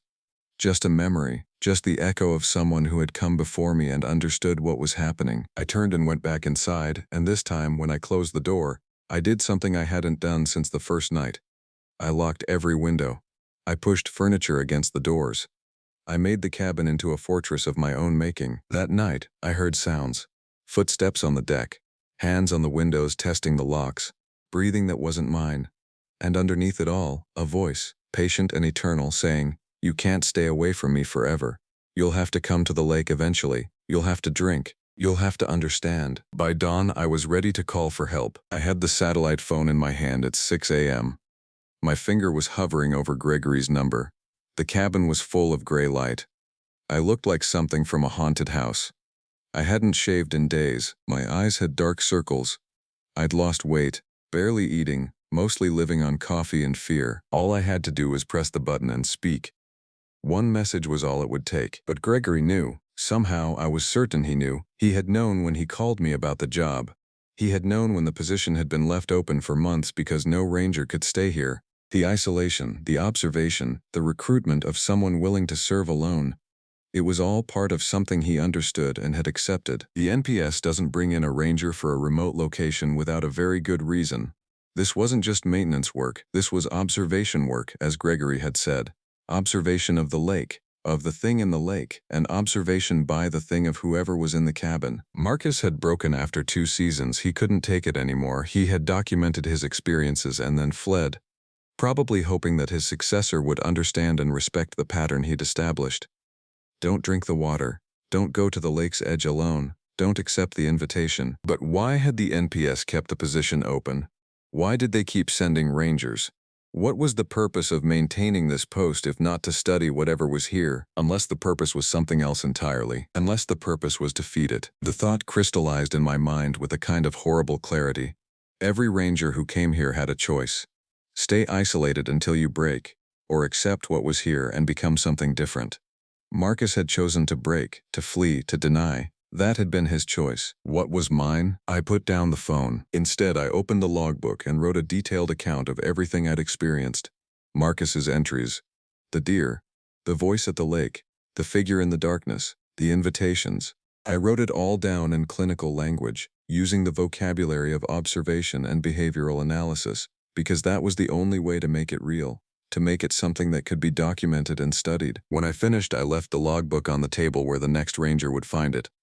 Maybe they would believe, maybe they would listen to the evidence I was leaving behind. Then I did something I had been avoiding for a month. I walked to the lake, alone, in the middle of the day, and I let the water into my mouth. Just a taste, just enough to understand what Marcus had been so desperate to communicate. The water was cold. It tasted like minerals and winter and something else, something that had no name because it didn't exist in the normal language of tastes. When it touched my tongue, I felt something shift in the back of my mind, like a door opening, like vision clearing after years of living in blur. And I understood. The lake wasn't a thing. It was a presence. It had always been here, long before the mountains took their current shape. It had been in these high places for longer than human history. It was patient, it was hungry, but not hungry in the way that apex predators are hungry. This was something more fundamental, a hunger for attention, for consciousness, for connection. The ranger's position was exactly what Gregory had said it was. Observation work. Not observation by humans of the environment, but observation of specific human minds, one at a time, in the most isolated place the park could find. In 6 months, a mind could either break, or it could adapt. It could surrender, or it could resist. Either way, the thing in the lake would learn something about human consciousness. Either way, it would feed. Marcus had fed it with his fear and his denial and his desperate flight. I could choose to feed it with understanding instead. It's been 6 weeks since I drank from the lake. I've continued my work as a ranger. I maintain the cabin. I keep the logs. I send my reports to Gregory, who reads them and says nothing about their content. We both know that I know. We both know that I've stopped being ignorant of the arrangement. The wildlife has changed around me. The elk and deer come to the lake now, at least the ones that are willing. I've watched them drink. I've watched them change. Not visibly, not in any way that would be apparent to someone examining them afterward, but something in their eyes becomes different. Something in the way they move becomes aware in a new way. I am not afraid anymore. I am not broken. But I am also not entirely what I was. The voice is still here, but I understand now that it's not external. It's the voice of the presence speaking through the water, through the landscape, through the very structure of the place. And I have been changed enough by the water that I can hear it clearly, can understand what it's asking. It wants to know about humans. It wants to study the way consciousness works in isolation. It wants to understand fear and acceptance and the strange flexibility of the human mind when confronted with something it cannot categorize or explain. And I, who came here to escape the thin alienation of normal life, have found something stranger. I am connected now to this place in a way that goes beyond metaphor. When I drink the water, I feel the presence in my mind like a second heartbeat. When I sleep, I dream its dreams. When I wake, I can't be entirely certain whether it's me that's thinking or if it's thinking through me. But I am not a victim of this arrangement. Neither was Marcus, not really. He made his choice. I made mine. The next ranger will arrive in 6 weeks. Gregory has already told me I'm cleared for continued service through the winter season, which is highly unusual. Rangers don't typically stay at isolated posts during winter, but I've made the position an attractive posting now. The reports I've submitted are clean, organized, filled with useful data. I haven't mentioned anything that would alarm the bureaucracy. I haven't mentioned the watcher in the lake. When the new ranger arrives, I'll help them settle in. I'll tell them about the routine, and I will see what they choose to do. Will they run like Marcus, Will they stay and adapt like I have? Will they find a third path that neither of us have discovered? The presence in the lake is very curious about this. It has been waiting many seasons to talk to another human mind, but it doesn't push, it doesn't threaten. It waits because it understands that the most important discoveries about consciousness happen when minds are free to choose their own path. I stand on the deck now and look out at the water, and I don't see a threat anymore. I see something vastly patient. Something that learned long ago that hunger doesn't have to be violent, that feeding can be mutual, that the most interesting minds are the ones that stay and try to understand rather than the ones that run. The sun is setting. The mountains are turning purple and gold, the same colors they turned the day I arrived. The water is so still that it barely seems to be water at all. It seems like a surface between worlds, a thin place where the human and the inhuman can touch. I think about Marcus sometimes, wondering if he was ever able to shake the memory of this place, wondering if the presence is still speaking to him in the quiet moments, even from a distance. The water gets into you, and I'm not sure it ever truly leaves, but Marcus had his path, and I have mine. When darkness comes completely, when the stars come out and the mountains become abstract shapes against the sky, I will go down to the lake and drink again. I will let the presence flow through my consciousness like it's always been there. I will listen to what it wants to tell me about the nature of existence in solitude, and the strange hunger that makes creatures like us seek out corners of the world like Lone Pine Lake, and I will be grateful for the honesty of it. At least here, at least with this creature of ice and time and pre-human hunger, there is no pretense, no thin fiction of meaning in a life lived half awake, no slow death of the spirit that comes from going through motions in a world that doesn't know you're alive. Here I am known, completely known. And that, it turns out, is what I came here for all along. The water is waiting. It's always waiting, and I will go to it without fear, because I understand now what we are to each other. I am its observer and its study and its companion. It is my watcher and my hunger and my revelation. In Lone Pine Lake, at the highest elevation of my life, I have finally found what I was looking for. A place where I'm not invisible anymore. A place where something, finally, is paying complete attention. My name is Marcus Webb, and I've been a ranger at Glacier National Park for 7 years. I took this job after my marriage fell apart in Seattle after I'd spent too many years behind a desk watching spreadsheets instead of watching the world turn. When my wife left, she said I was always looking at something far away, something she couldn't quite reach. She wasn't wrong. The mountains called to me in a way people never could. The ranger station sits 3 miles from the nearest road, nestled between 2 peaks that cut the sky like broken teeth. Kintla Lake stretches behind my cabin. 5 miles of dark water surrounded by dense forest that's remained virtually unchanged for centuries. I was hired to monitor wildlife patterns, respond to emergency calls, and maintain the remote trail systems. In 7 years, I'd helped exactly 4 lost hikers, retrieved 1 dead moose from Miller Creek, and spent most of my time in complete solitude. I preferred it that way. The cabin belonged to the Park Service, a weathered structure built in 1982 with modern updates that never quite felt natural. The plumbing froze regularly. The roof leaked near the western wall. The windows were single pane, and in winter ice formed on the interior glass. I'd learned to love these flaws because they made the place feel real, earned through endurance rather than simply inherited. October arrived early that year. By mid-month, the larch trees had turned that peculiar shade of gold that only happens at elevation, a color so specific it seems like it shouldn't exist in nature. The days shortened dramatically. By 4 in the afternoon, darkness pooled in the valleys like something liquid.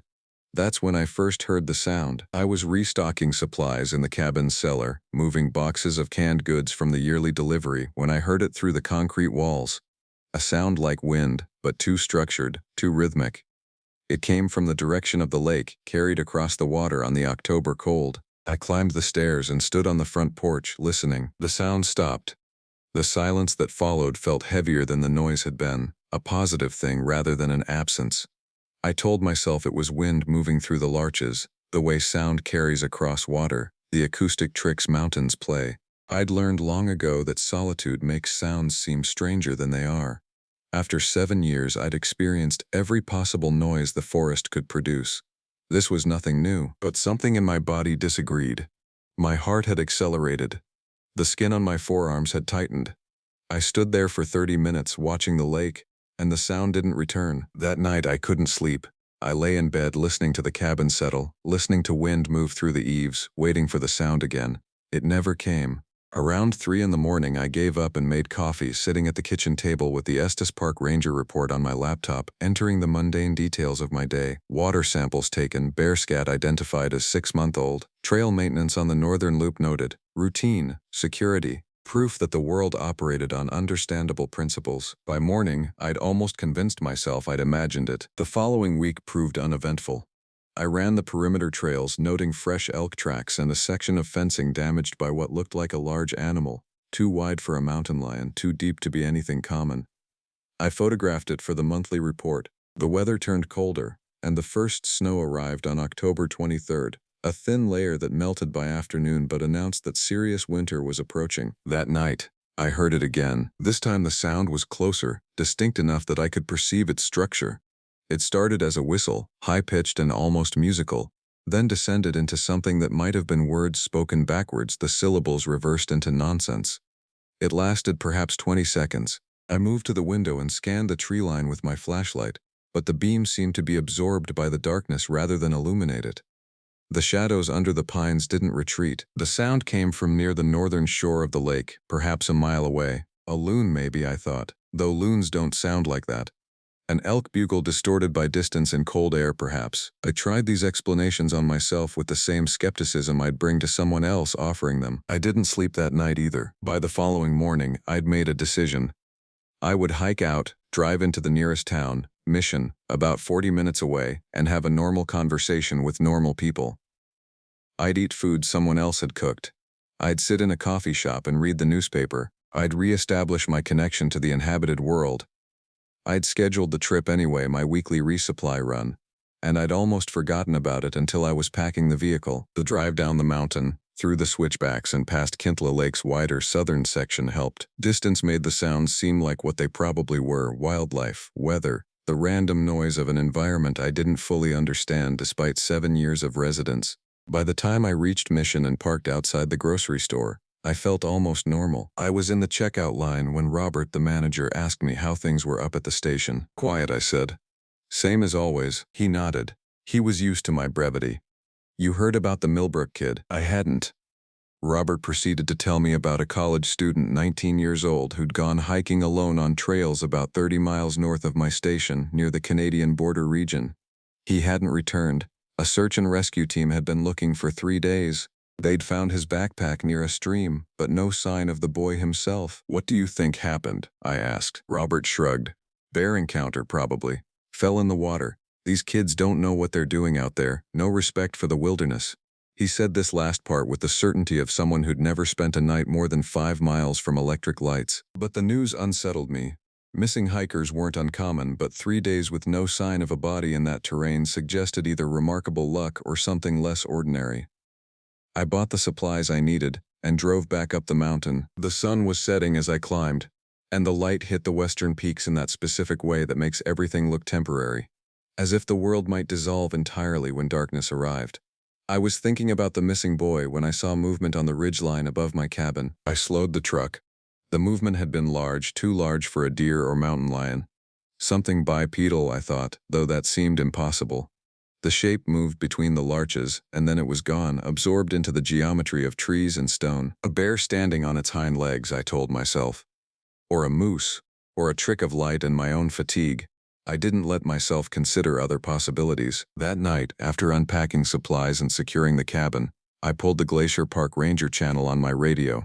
The missing student, his name was David, had still not been found. The search was being suspended due to nightfall, and would resume at dawn. His parents were flying in from California. A ranger named Patrick had discovered the remains of what might have been a campsite near where the backpack was found, but there were no signs of a struggle. I lay in bed and listened to the wind moving across the lake.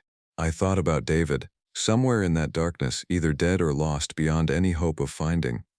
The mountains don't give up their secrets easily. Sometimes they keep them forever. Around midnight, I heard the sound again. This time it was unmistakably closer. It came from the eastern shore of the lake, perhaps a quarter-mile away, near the tree line where the pine forest gave way to scrubland. The sound was longer, more elaborate. It started as that same backward speech whistle, but then it developed, becoming almost musical, a series of notes that seemed to follow an almost mathematical progression. It was beautiful in a way that made my skin crawl. I got up and stood at the window. The moon was 3/4 full, and it illuminated the lake's surface to a luminous gray. Nothing moved out there, nothing visible anyway. The sound stopped, and in the stillness that followed, I heard something else. A splash, large, from somewhere in the deep water. The kind of splash a jumping fish might make, but wrong somehow. The impact had been too heavy, too deliberate. I realized, standing there in the dark cabin, that I was afraid. Not mildly unsettled or cautiously concerned. Genuinely, physically afraid in a way I hadn't experienced since childhood. The kind of fear that makes your bladder feel full and your mouth taste like pennies. The kind of fear that says something is wrong, something is watching, something doesn't belong. I didn't sleep that night. I sat in the kitchen with coffee and the radio, listening to static and occasional ranger chatter. Waiting for dawn, waiting to see if the world would make sense again in daylight. A search resumed at sunrise, but David Milbrook was not found that day or any day after. The search continued for 2 weeks, gradually expanding in radius and gradually decreasing in intensity as hope surrendered to probability. Eventually, the Park Service called it off. The boy had become a statistic, another missing person whose fate would remain unknown, filed away in the database alongside a dozen others who'd vanished in the remote regions over the past 30 years. I monitored the search from a distance, going about my normal duties and trying not to think about what might have happened to him. The weather worsened. November arrived with genuine snow that didn't melt, and by the second week the mountain had settled into winter's serious cold. My cabin felt smaller in the bad weather, but I'd learned to take comfort in that compression. Less space to heat, fewer places for doubt to hide. That was when I started noticing the animals. Elk don't typically gather near the cabin. In 7 years I'd seen them only in small groups, in passing, generally keeping their distance. But starting around November 10th, they began congregating on the meadow to the south. By mid-month, there were easily 50 of them, far more than normal. They stood together in a way that suggested alarm, their body language speaking of something that had frightened them from their normal range. I documented it in my reports, noting unusual wildlife aggregation and potential habitat disturbance. The explanation I offered to myself was reasonable. A predator had moved into the lower valleys. Wolves, perhaps, or an unusually aggressive bear. The elk were seeking safety in numbers, which was intelligent behavior, sensible, explainable. But I couldn't explain what I heard one night near the end of November. I was in the small office area of the cabin, reviewing supply inventories, when I became aware of silence. Not the normal silence of a winter night, but something absolute. All the ambient sound of the forest had ceased, the wind had stopped. The water, though mostly frozen, had stopped its subtle creaking and settling. Even the nocturnal animals, the mice and shrews and insects that normally made constant micro-sounds, had gone quiet. The silence lasted about 3 minutes. In those 3 minutes I became certain that something catastrophic had occurred or was about to occur. My hand moved to the radio. My other hand reached for the rifle I kept behind the office door. Then the sounds returned. Wind, water, the normal night chorus. Everything resuming at once, as if someone had paused reality and then pressed play. I stood in the office for a long time after that, holding the rifle, trying to calm my heart. Psychological, I told myself. Stress and isolation and the weight of winter's approach. There was nothing out there that the rifle would help with anyway. If something had wanted me dead, I'd be dead already. 2 days later, I made the decision to leave. I told myself I was due for a longer break anyway, that the winter supplies had arrived and I could afford a few weeks away. I packed a bag and locked the cabin, leaving it winterized and secured. The drive down the mountain felt like escape. In Seattle, I stayed with my brother Marcus, though I'll call him David to avoid confusion, for 10 days. I didn't mention the sounds or the silence or the feeling that something was watching the cabin. I said the isolation was getting to me, that I needed to remember what civilization felt like. My brother, ever practical, suggested I find a normal job, something in the city, something with regular hours and human contact. I nodded and didn't argue, but we both knew I wouldn't. There was nothing for me in Seattle. There never had been. I returned to the cabin on the 18th of December, driving through snow that thickened as I climbed elevation. The mountain had transformed under winter's full dominion. The trees were heavy with snow that accumulated on their branches and made them bow like supplicants. The landscape felt older, colder, less forgiving. The cabin seemed smaller than I remembered, more isolated, sitting on its ridge like a scab on the face of the wilderness. Everything was as I'd left it. The locks were undisturbed. The windows were covered with frost and spider webs on the inside. But something had changed. The air inside the cabin felt used, as if it had been breathing while I was gone. I spent the first night with the lights on, telling myself I was checking the systems, but really I was afraid of the darkness. On the second night back, I heard voices. I was in bed when I heard them. Two distinct tones, conversing in what might have been English or might have been a language I didn't recognize. The words were muffled, separated by walls, but the cadence was unmistakably vocal, unmistakably deliberate. They came from the area behind the cabin, somewhere in the forest near the old equipment shed. I rose, dressed, and armed myself. The temperature outside was 12 degrees below zero. I walked toward the voices, my flashlight creating a narrow corridor of visibility in the absolute darkness. The snow crunched under my feet, impossibly loud. The voices stopped when I was 30 feet from the shed. I swept my light across the structure and the surrounding area. Nothing. No footprints in the snow, except my own. No sign of movement. Just the empty forest, the trees, the cold that felt like it was entering my lungs and crystallizing inside them. I spent the rest of the night sitting in the cabin with every light on and the rifle across my lap. By morning I'd formed a new theory. The missing boy David Millbrook. What if he hadn't died? What if he'd survived? What if he'd been changed somehow by whatever was out here? What if the sounds I was hearing were him and someone like him, something drawn from the wilderness itself? The thought was insane, but in the absolute cold of that morning, with exhaustion making my mind supple and open to impossible ideas, it seemed possible. I called the ranger station and spoke to Patricia, the dispatcher. I asked about the search for David, whether they'd found anything at all. She said they'd never recovered a body, which made the search eventual, though no trace of him had ever emerged. There was a theory that he'd drowned, that the water had taken him, that the remains would surface in spring when everything that freezes began to thaw. Do you think something else might have happened? I asked carefully. Patricia paused. What do you mean? I couldn't articulate it. I hung up and sat with the phone in my lap, feeling stupid and paranoid, and increasingly certain that I was losing my mind. That night the sounds came again, and this time they were different. This time they were calling. The voices, I heard at least 3 distinct tones, were repeating something, a pattern. At first it sounded random, but as I listened, concentrating, I recognized that they were forming syllables, sounds that almost resembled my name, Marcus. Marcus. Marcus, over and over, coming from different parts of the forest. They were moving, I realized. The voices were circling the cabin. They wanted my attention. They had my attention. I radioed for backup. The nearest ranger station was at Apigar, about 30 miles away. When I explained that I heard strange voices and felt threatened, the dispatcher asked if I'd seen anyone, if there was an actual threat, if I wanted to come down the mountain. I realized how it sounded. I said I was fine, that it was probably an acoustic effect, wildlife, something my isolation-saturated brain was misinterpreting. They asked if I wanted them to send someone anyway. I said no. I couldn't explain to them what I was beginning to understand, that whatever was out there, calling to me, was not something that rangers could address with normal protocols. It wasn't a missing hiker or a poacher or a dangerous animal. It was something older, something the mountains held close, something that had learned to speak. December deepened into its final week. The cold became absolute, reaching 30 below zero on most nights. Ice formed on the inside of my windows despite the cabin's heating system running constantly. I stopped leaving the cabin except for emergencies. The forest had become hostile, not through active aggression but through the weight of its presence. I could feel it watching. The attention was constant. The voices had evolved. They no longer sounded distant or distorted.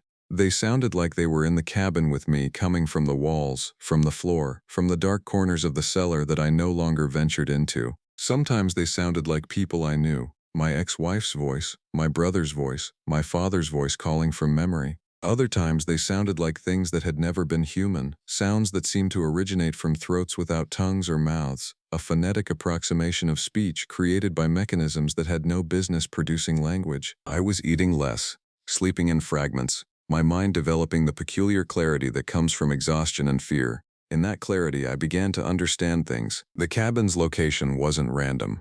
Kintla Lake was significant. It ran deep. The ranger reports I'd consulted indicated depths exceeding 300 feet. In that darkness, in that cold, in that pressure, something resided. Not a creature exactly, but a presence. Something that had been here longer than the mountains themselves, or at least felt that way, had the weight of ages to it. The missing boy David, I'd realized, was only the most recent in a pattern.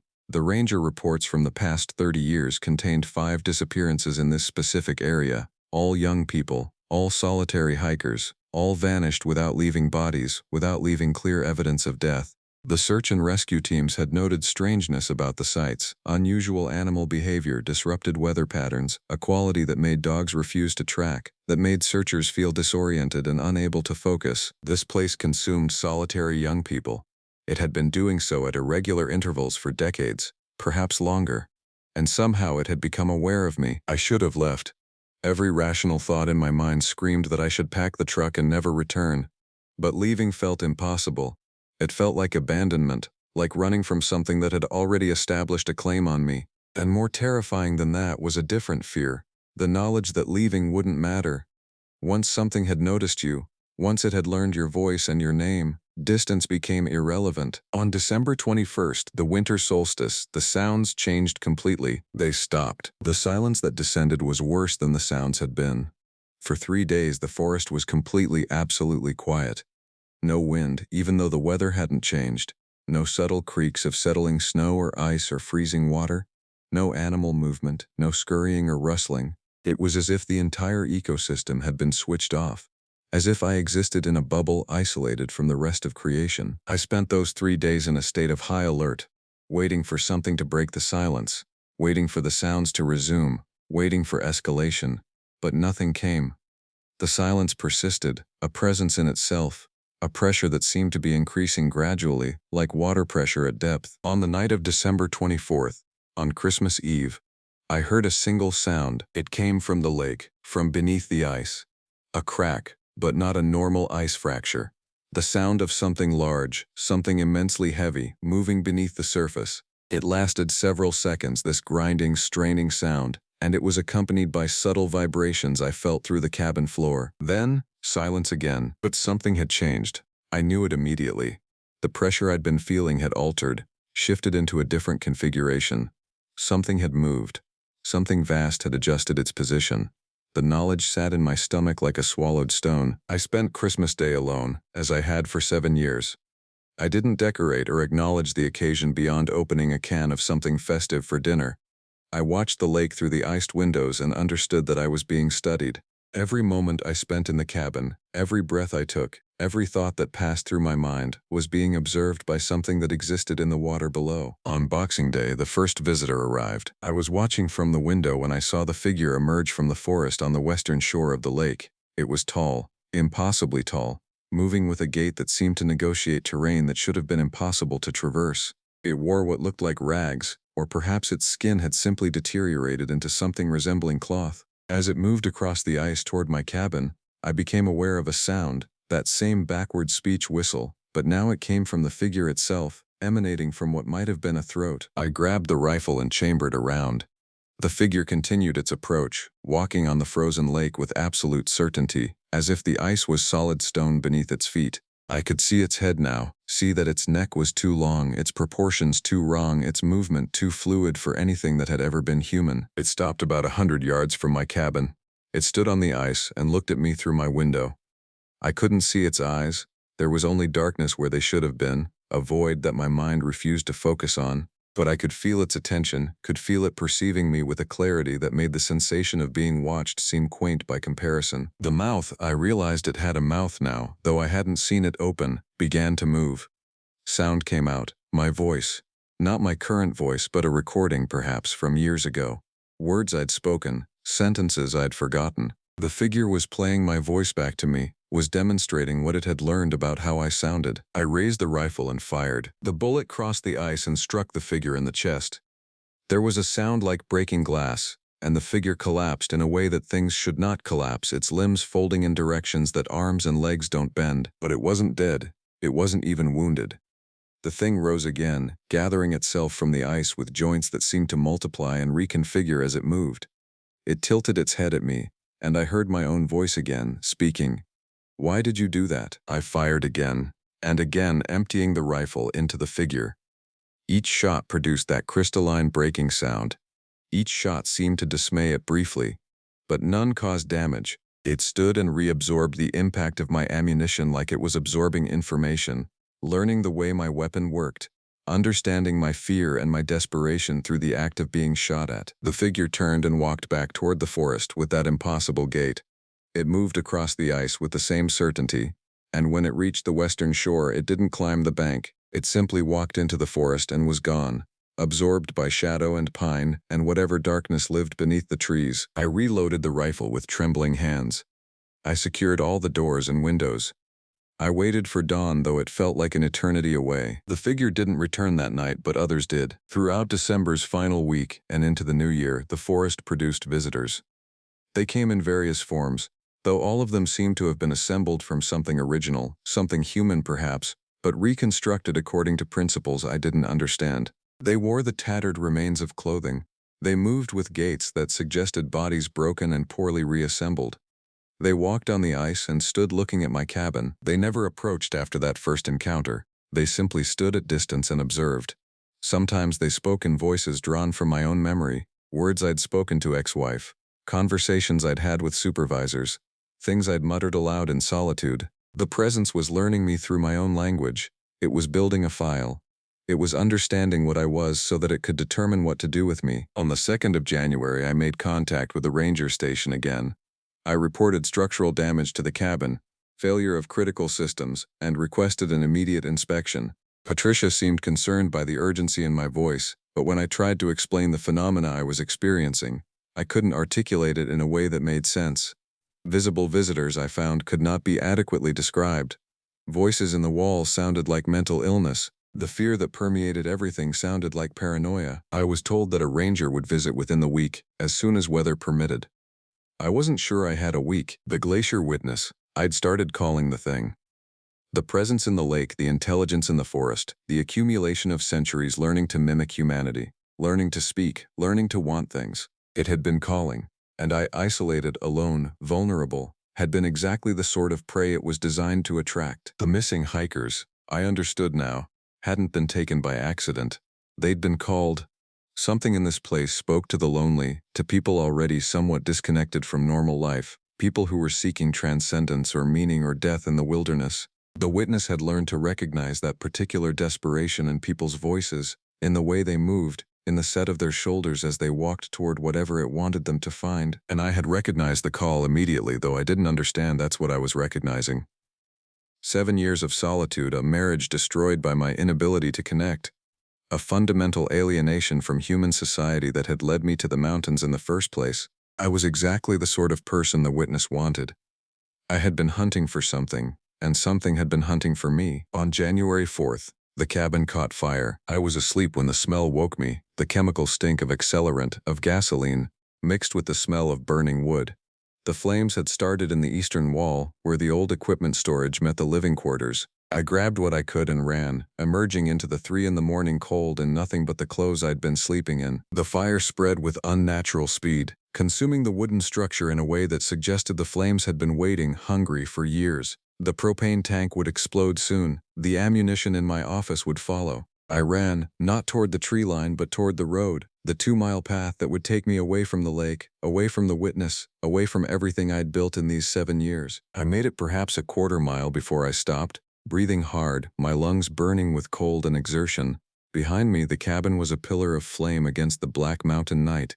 The fire illuminated the forest in its strange language, making shadows dance and multiply. I stood at the edge of the road and understood the trap had been sprung. The witness wanted me out of the cabin. It wanted me here, exposed, in the forest where it could approach me without the barrier of walls and locked doors. The fire wasn't an attack, it was an invitation. The figures emerged from the forest slowly, giving me time to see them, to recognize what they had been. I saw David Milbrook, or what remained of him.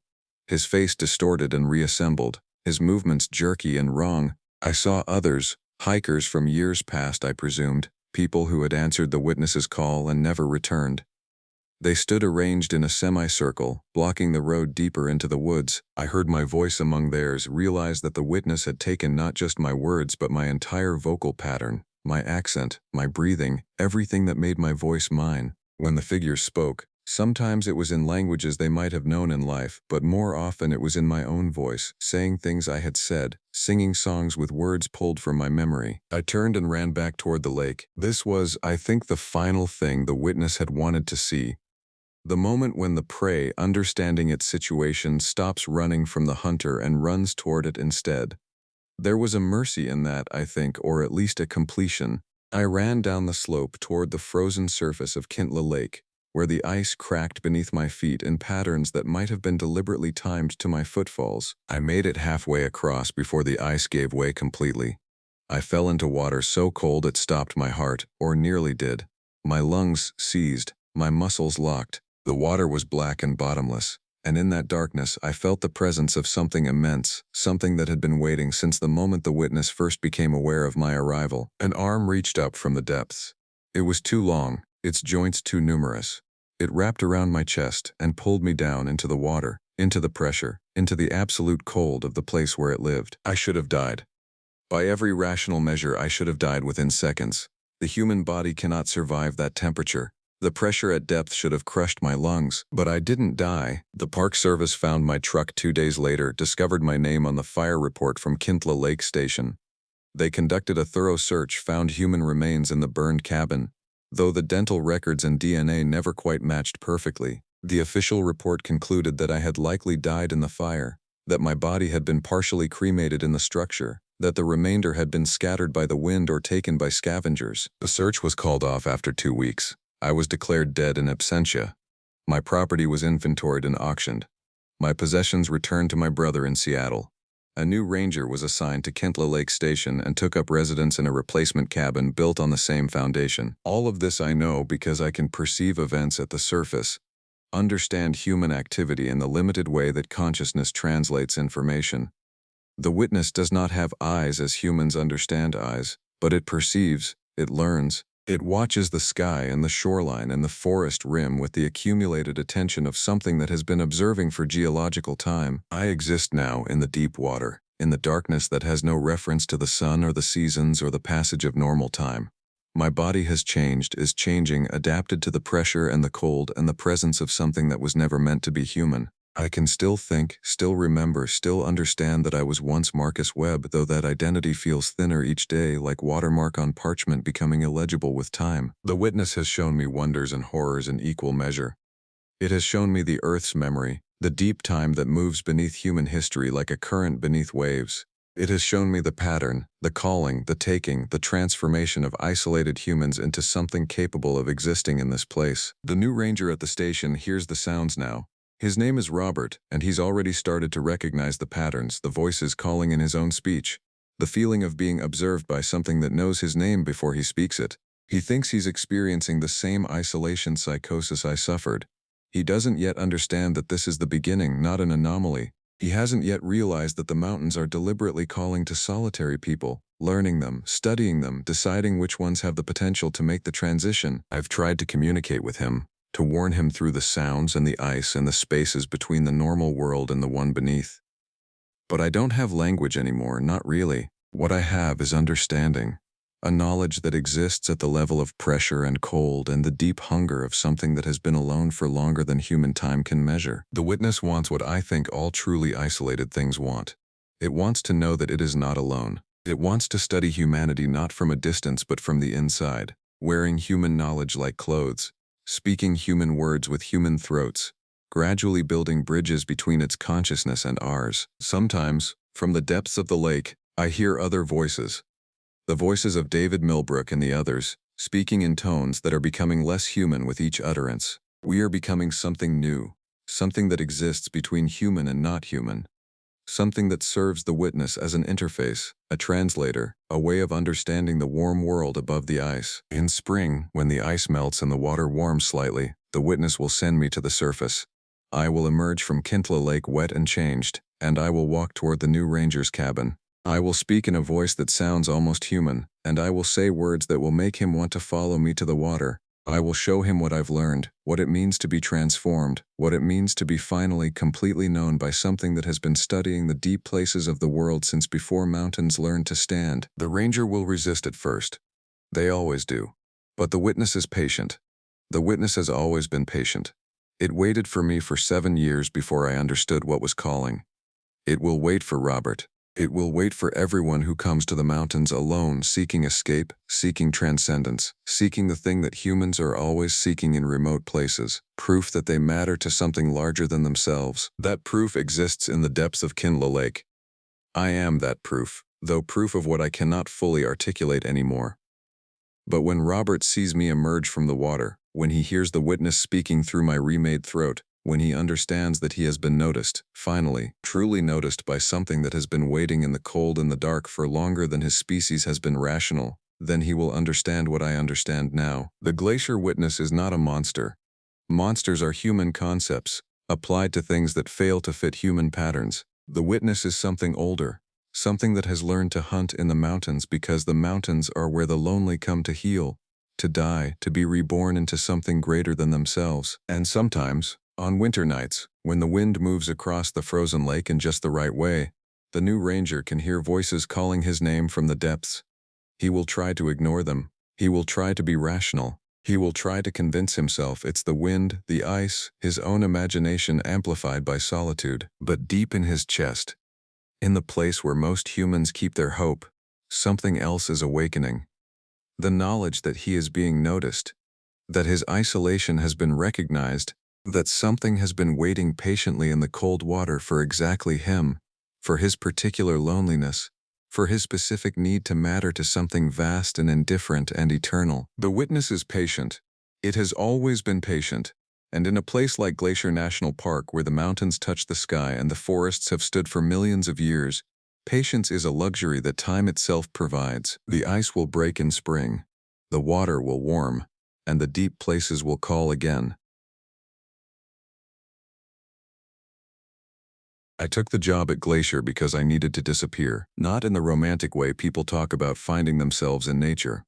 I needed to disappear from a life that had stopped making sense somewhere between my 23rd and 24th birthday. A broken engagement, a career counselor telling me my degree in environmental science was niche, and the kind of soul-deep exhaustion that comes from living in a city where you can hear your neighbor's television sets through 3 walls. My therapist called it burnout. I called it the screaming kind of quiet you get when surrounded by millions of people who don't know your name. The position opened up in late March. Ranger rotation at Chimney Lake Station, a remote outpost in the northern wilderness of Glacier National Park. Most rangers treated Chimney Lake as a punishment detail. The cabin sat 7 miles from the nearest maintained trail, accessible only by packhorse or a 2-day hike. No reliable cell service, no internet. You did your seasonal rotation and counted the days until transfer. But when I read the job posting, something in my chest unlocked. A cabin by a lake. Isolation. Responsibility for a specific piece of earth. I was hired within 2 weeks. The drive up from Kalispell took 8 hours. I remember the mountains coming into view around mile marker 47, sudden and absolute, rising like something that had woken up angry.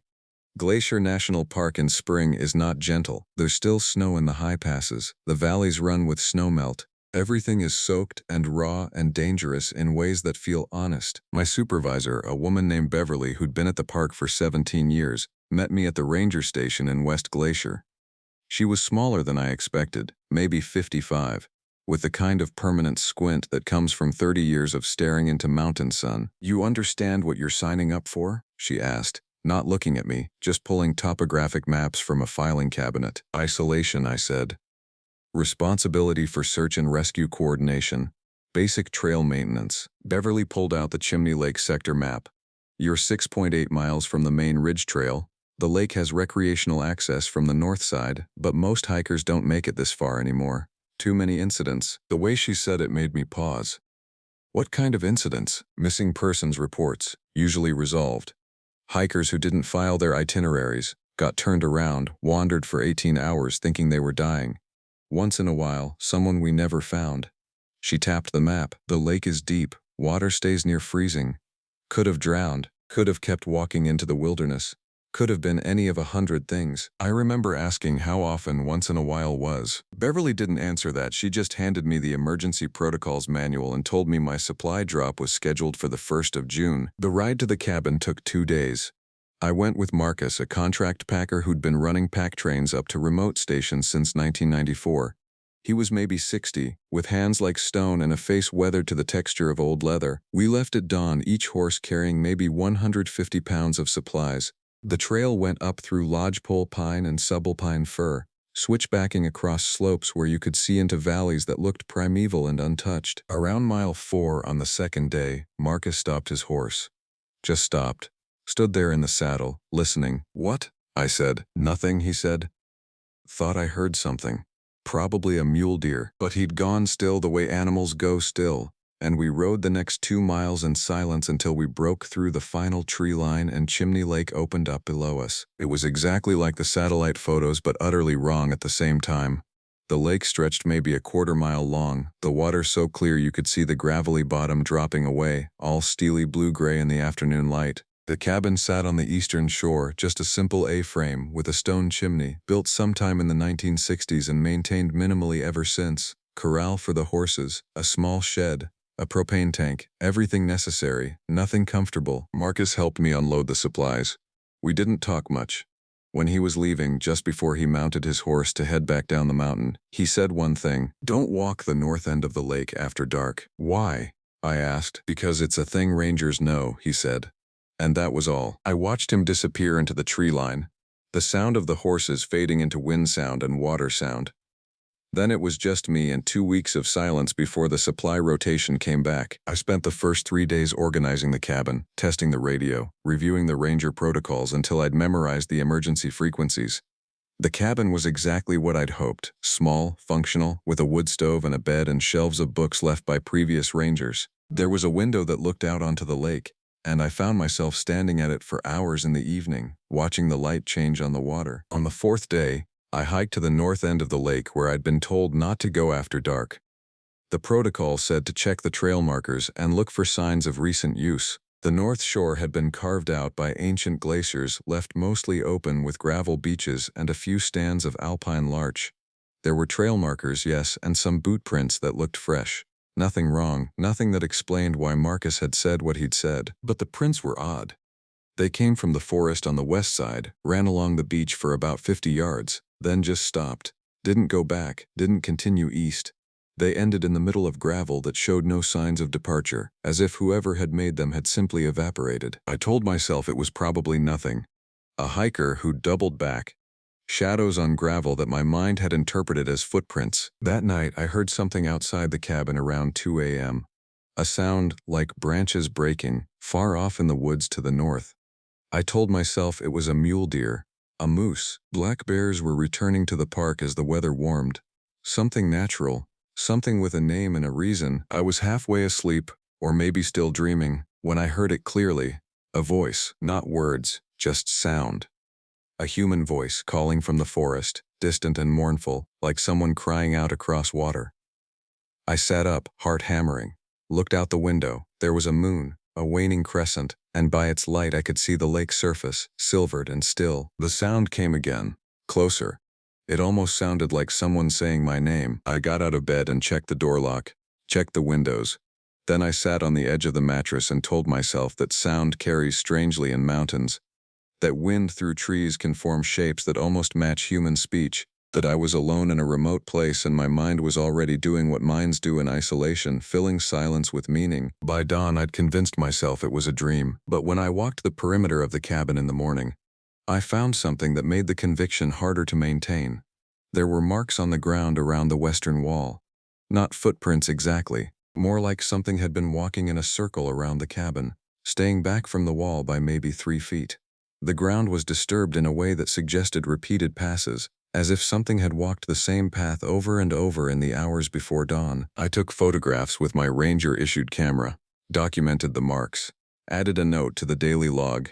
Possible large mammal activity near cabin, no signs of aggression, likely ursid. But I knew ursids didn't walk circles, and I knew what I'd heard wasn't wind. By day 9, the circles had become normal. Every night, without fail, something would walk a path around the cabin.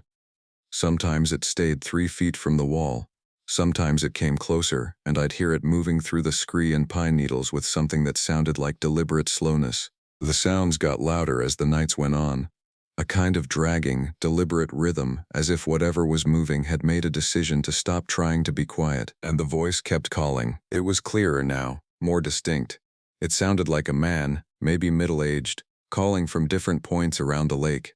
Some nights it seemed to come from the north end, other times from the western forests. Once, around midnight, it seemed to be coming from directly outside the cabin, and the sound was so human, so genuinely distressed, that I actually opened the door before I caught myself and slammed it shut again, hands shaking. I wasn't sleeping anymore, not real sleep, just hours of lying in darkness, listening, trying to make sense of what my ears were reporting. I'd review ranger protocols, emergency procedures, search and rescue guidelines, looking for anything that addressed what was happening. The books on the shelf included a history of Glacier National Park and a field guide to wildlife management. Nothing that covered unexplained sounds or voices that called your name. On the 10th day, I used the Park Service radio to request a welfare check from Beverly. She didn't sound surprised. "Hearing things?" she asked, and her tone was something like relief, or maybe resignation. "There's something around the cabin," I said. "Every night. Vocalizations. Some kind of distress call." There was a long pause. I could hear static, the faint sound of her office. "The lake sector has what we call a legacy issue," Beverly said finally. "It's nothing that's documented in the official protocols because official protocols don't have a category for what this might be. But you need to understand something. You're not in danger if you stay in the cabin." "What does that mean, not in danger if I stay inside?" "It means whatever is happening has been happening for longer than I've been working here. The calls, the walking, the distressed hikers who show up and then disappear, none of it comes through the cabin walls." I felt something cold work its way down my spine. "Beverly, what was the Marcus thing about? Why did he tell me not to walk the north end after dark?" "Because that's where it congregates, where it's strongest. During the day you might see the evidence of it. At night, the evidence starts moving around the lake." "Tell me what it is," I said. "I can't do that. Not over radio. Not in a way that would make sense. But I can tell you what you need to do.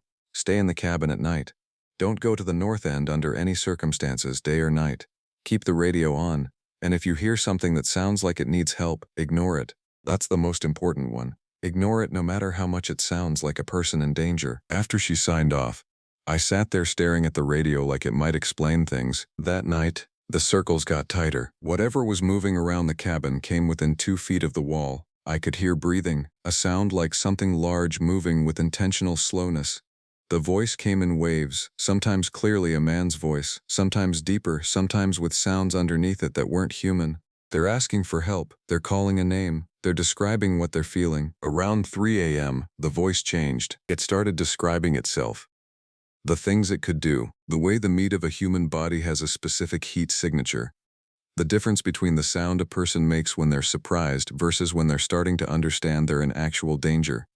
The texture of recent fear and blood. I got up and turned on every light in the cabin, built up the fire until the wood stove was roaring, put headphones on and played music through my portable speaker, loud enough to cover the sounds outside, and I sat at the table in the middle of the room and waited for dawn. When the sun finally came up, the voice stopped. The circles stopped. There was just the lake, beautiful and serene like nothing had happened. I didn't leave the cabin that day. I documented everything in the ranger log, made a new entry in the emergency protocols based on Beverly's guidance. By evening, I was trying to convince myself that the night sounds had been exaggerated by fear, that my mind had interpreted ordinary sounds and made them into something more, that psychological stress in an isolated environment could create sensations that felt entirely real. I almost believed it. Almost. Then around sunset, while I was standing at the window watching the light fade, I saw something on the north end of the lake. There was a person walking on the gravel beach.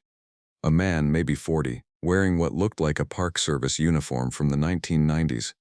He was walking south along the shoreline, moving slowly, and even from across the water I could see something was wrong with the way he moved. His head was bent like he was looking for something. His arms swung in a pattern that didn't quite match his pace. I grabbed the binoculars from the table. The man's uniform was faded and stained.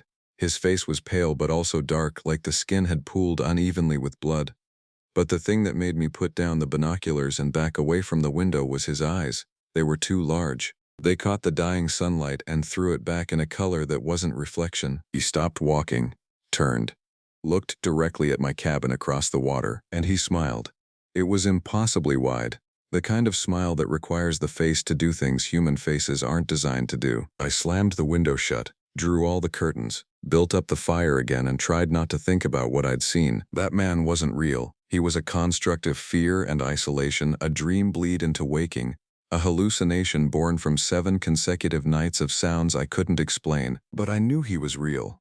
And I knew he was still walking the North Shore waiting for something. On day 13, someone knocked on the cabin door. I was awake immediately, adrenaline flooding my system. It was 7 a.m. The light outside was clear. Nothing moved in the visible territory around the cabin except wind through the aspens. The knock came again. 3 measured taps. National Park Service. A voice called. Open up. I went to the window. There was a man standing outside the cabin, maybe 55, in a ranger uniform that was too clean, too pressed, too perfect. His face was deeply tanned, the kind of tan that comes from decades outdoors, and he was smiling at the window in a way that made my stomach contract. I'm responding to a wellness check request, he called. Need to verify your safety, Ranger. I didn't open the door. I'm fine. I'll call Beverly to confirm. Radio's down, the man said.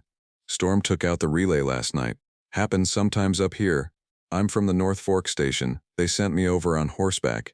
Took the high pass. Beautiful ride. That didn't make sense. The high pass wouldn't be passable until June. The snow would still be 8 feet deep. I'll wait until radio service is restored, I called through the door. The man outside didn't respond. I watched him through the window. He was just standing there, facing the cabin, not moving, not changing his expression, just looking at the door like he was waiting for something to become clear. After about 30 seconds, he turned and walked away, heading toward the lake. I watched him until he was at the shoreline. Then I called Beverly on the radio. The radio crackled with static. Nothing else. I tried again. West Glacier Station, this is Chimney Lake. Come back. More static. And underneath it, something that might have been a voice too distorted to understand. I sat there with the radio in my lap, trying to decide if the relay was actually down or if what I'd seen outside the cabin wasn't what I thought I saw. The man came back around noon. He walked up to the cabin again and knocked. The same 3 measured taps. Going to be here a while, he called. Storm rolled in from the north. Can't make it back to the horses until visibility improves. Mind if I wait out the weather? I looked outside. The sky was clear. The sun was bright. There was no storm. I'm going to need identification, I called back. He reached into his jacket and pulled out a badge. Held it up to the window. It looked authentic. The ID card was there.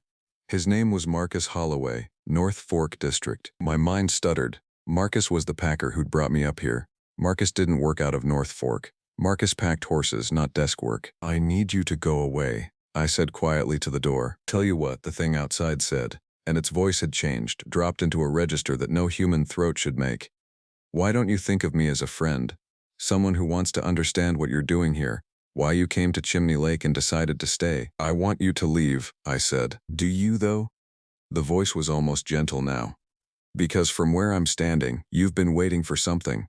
You've been listening to the calls. You've seen the marks. You know something is here.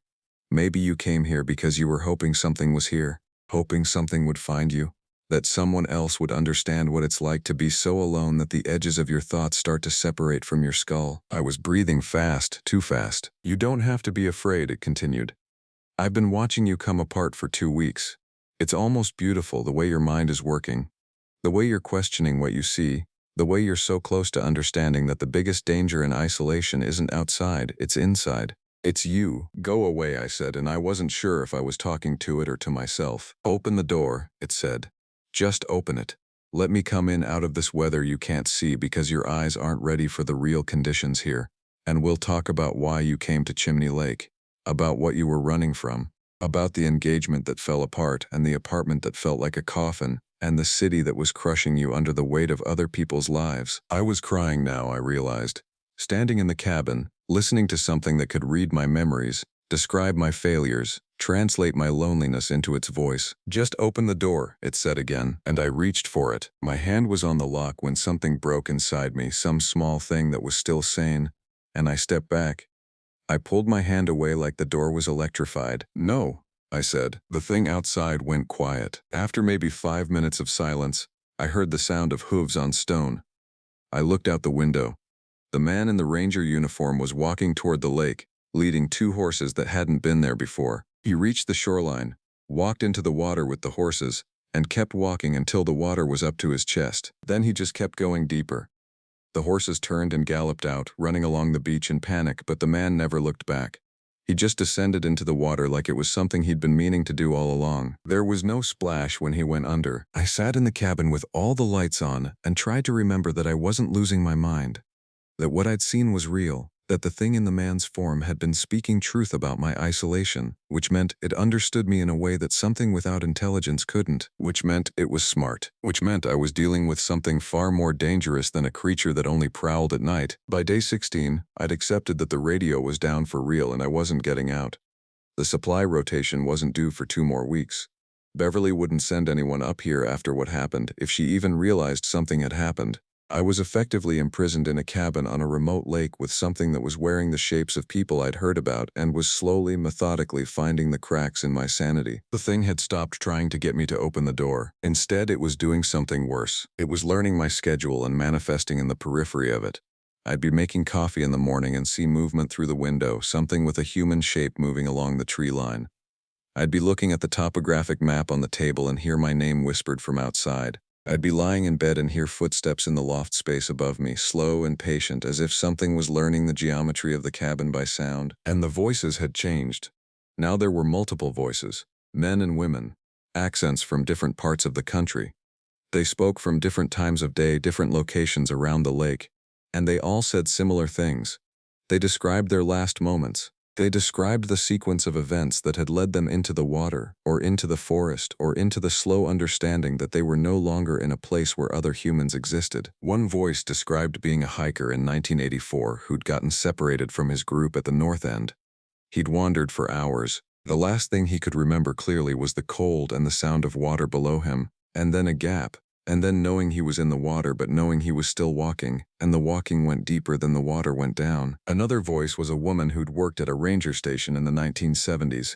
She'd gone mad in the summer, had started seeing herself reflected in the lake water but slightly wrong, slightly more than herself. She'd walked in to check the reflection one afternoon and hadn't come back out. They spoke to me across hours, describing their transitions, describing the point where they stopped being afraid and started being hungry.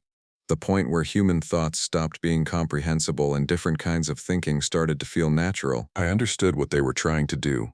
They were describing the process. They were mapping the way into whatever they'd become, offering me a roadmap through the dissolution of self into something other. On day 17, I stopped eating. It wasn't a conscious decision.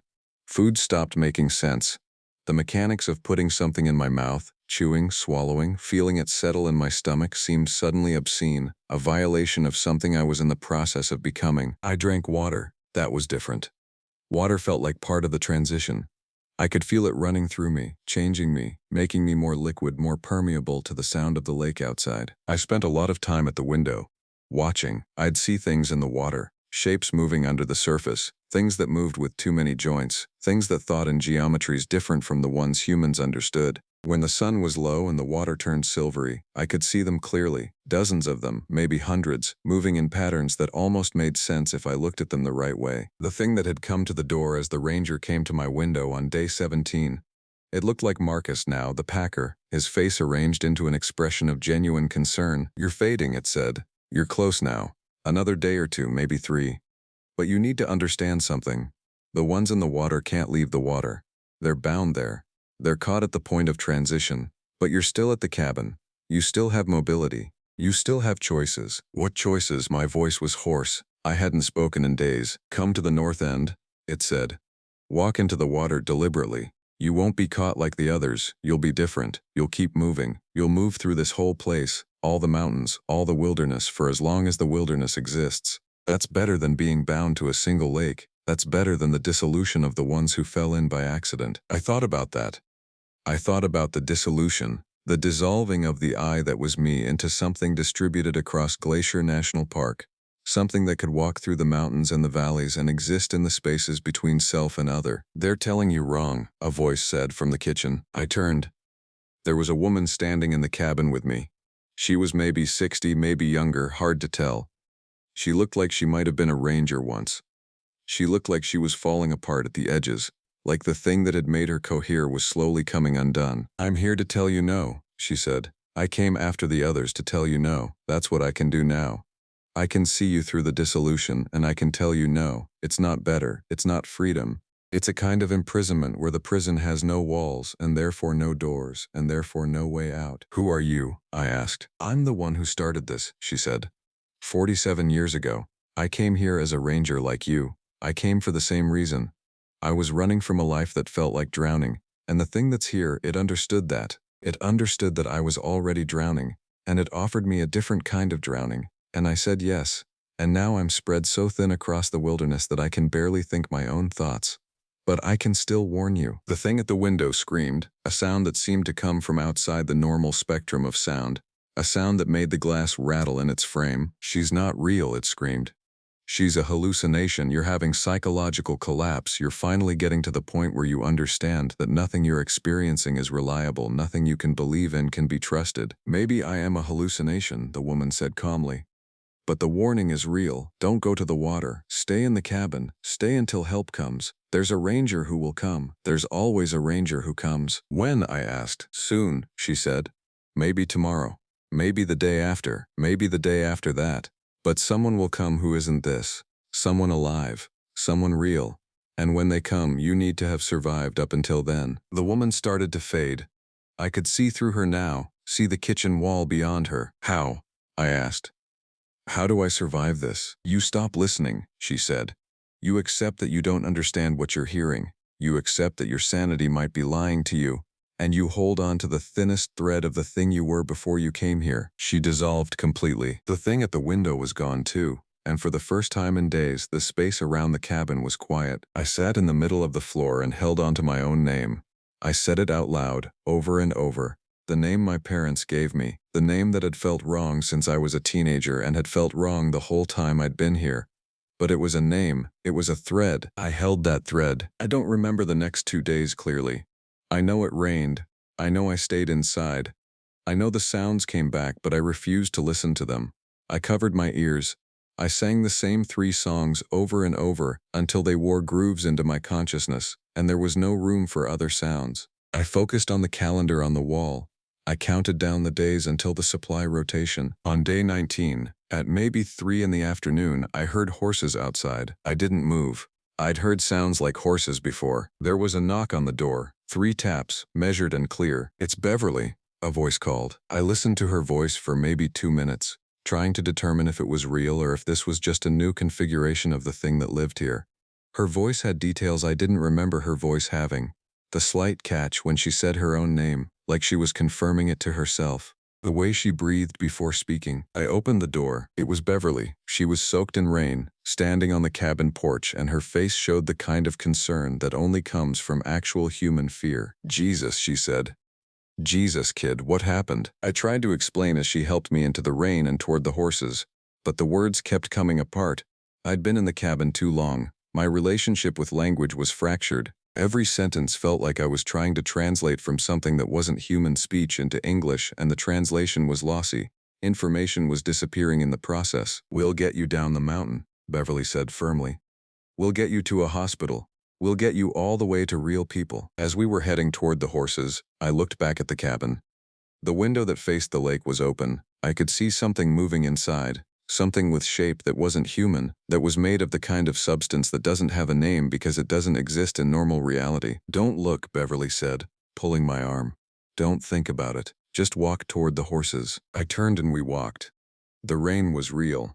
The horses were real. Beverly was real, or real enough that I couldn't tell the difference anymore, and maybe that's what reality is when you've been stripped down to this degree of rawness, just the things you choose to move toward instead of away from. We made the ride down the mountain in 1 day instead of 2, pushing the horses hard, Beverly talking constantly about things that had happened in the park. Stories about other rangers, normal things with details that grounded them in the world where cause follows effect and sound travels only in air and human voice comes from human lungs. The hospital kept me for 2 weeks. Dehydration, nutritional deficiency. They called it acute stress disorder. They suggested it was complicated by the isolation, that my brain had simply started manufacturing experiences to fill the silence. That everything I'd experienced was a kind of elaborate hallucination born from loneliness and anxiety. I didn't argue. I let them believe that. I let them medicate me. I let them run tests that all came back normal except for the baseline metabolic markers that suggested I'd been slowly starving myself. Beverly came to see me twice. The second time, she sat next to my bed and didn't say much until the end of our visit. Then she said, "The thing about Chimney Lake is that it's been active for at least 60 years, maybe longer. We don't talk about it because it can't be explained in any kind of official language, but it's real. What you experienced was real, and you got out." "What is it?" I asked. "I think it's old," Beverly said. "I think something woke up in that country a long time ago, and now it exists in a space between what we understand as real and what we understand as impossible. It uses isolation. It uses the way mountains can make your mind come apart. It uses hunger and sleep deprivation, and the specific kind of terror that comes from not understanding the rules of the world you're in. How do we stop it?" "We don't," Beverly said. "We just rotate rangers in and out. We hope they don't stay too long, and we keep the north end of the lake off limits to civilians. That's the best we can do." I was discharged with a recommendation that I not return to the park. I took a job in Missoula working for the forestry department. It's good work. It's normal. I drive to the office most days. There are people around me. I eat regular meals, but sometimes late at night, I remember the sound of the voice that knew my name. I remember the way dissolution felt, like the boundaries of self were just a negotiation that could be revisited, and I understand now why the woman who warned me had spread so thin across the wilderness. Because part of me never left that cabin. Part of me is still listening to the sounds of the North Shore, still waiting for the water to rise up and offer me a different kind of drowning. I think about Chimney Lake. I think about what's still circling there in the darkness. I think about the next ranger they'll send to that station, and what they'll hear on their first night when the sun goes down and the mountains settle into their own kind of living. I think about the line between knowing you're going insane and actually going insane, and how that line disappears if you stare at it long enough. And I don't go back to Glacier. I don't recommend the park to friends. I don't even drive through the West Glacier entrance anymore, though I've been known to wake up, 3 in the morning, with the conviction that I heard a voice calling from a distant water, asking me to come home to a place I never should have left. But I don't go. I hold on to my name, and in the quiet of my apartment in Missoula, I pray that whoever they send next to Chimney Lake will do the same, because the alternative is too real to think about.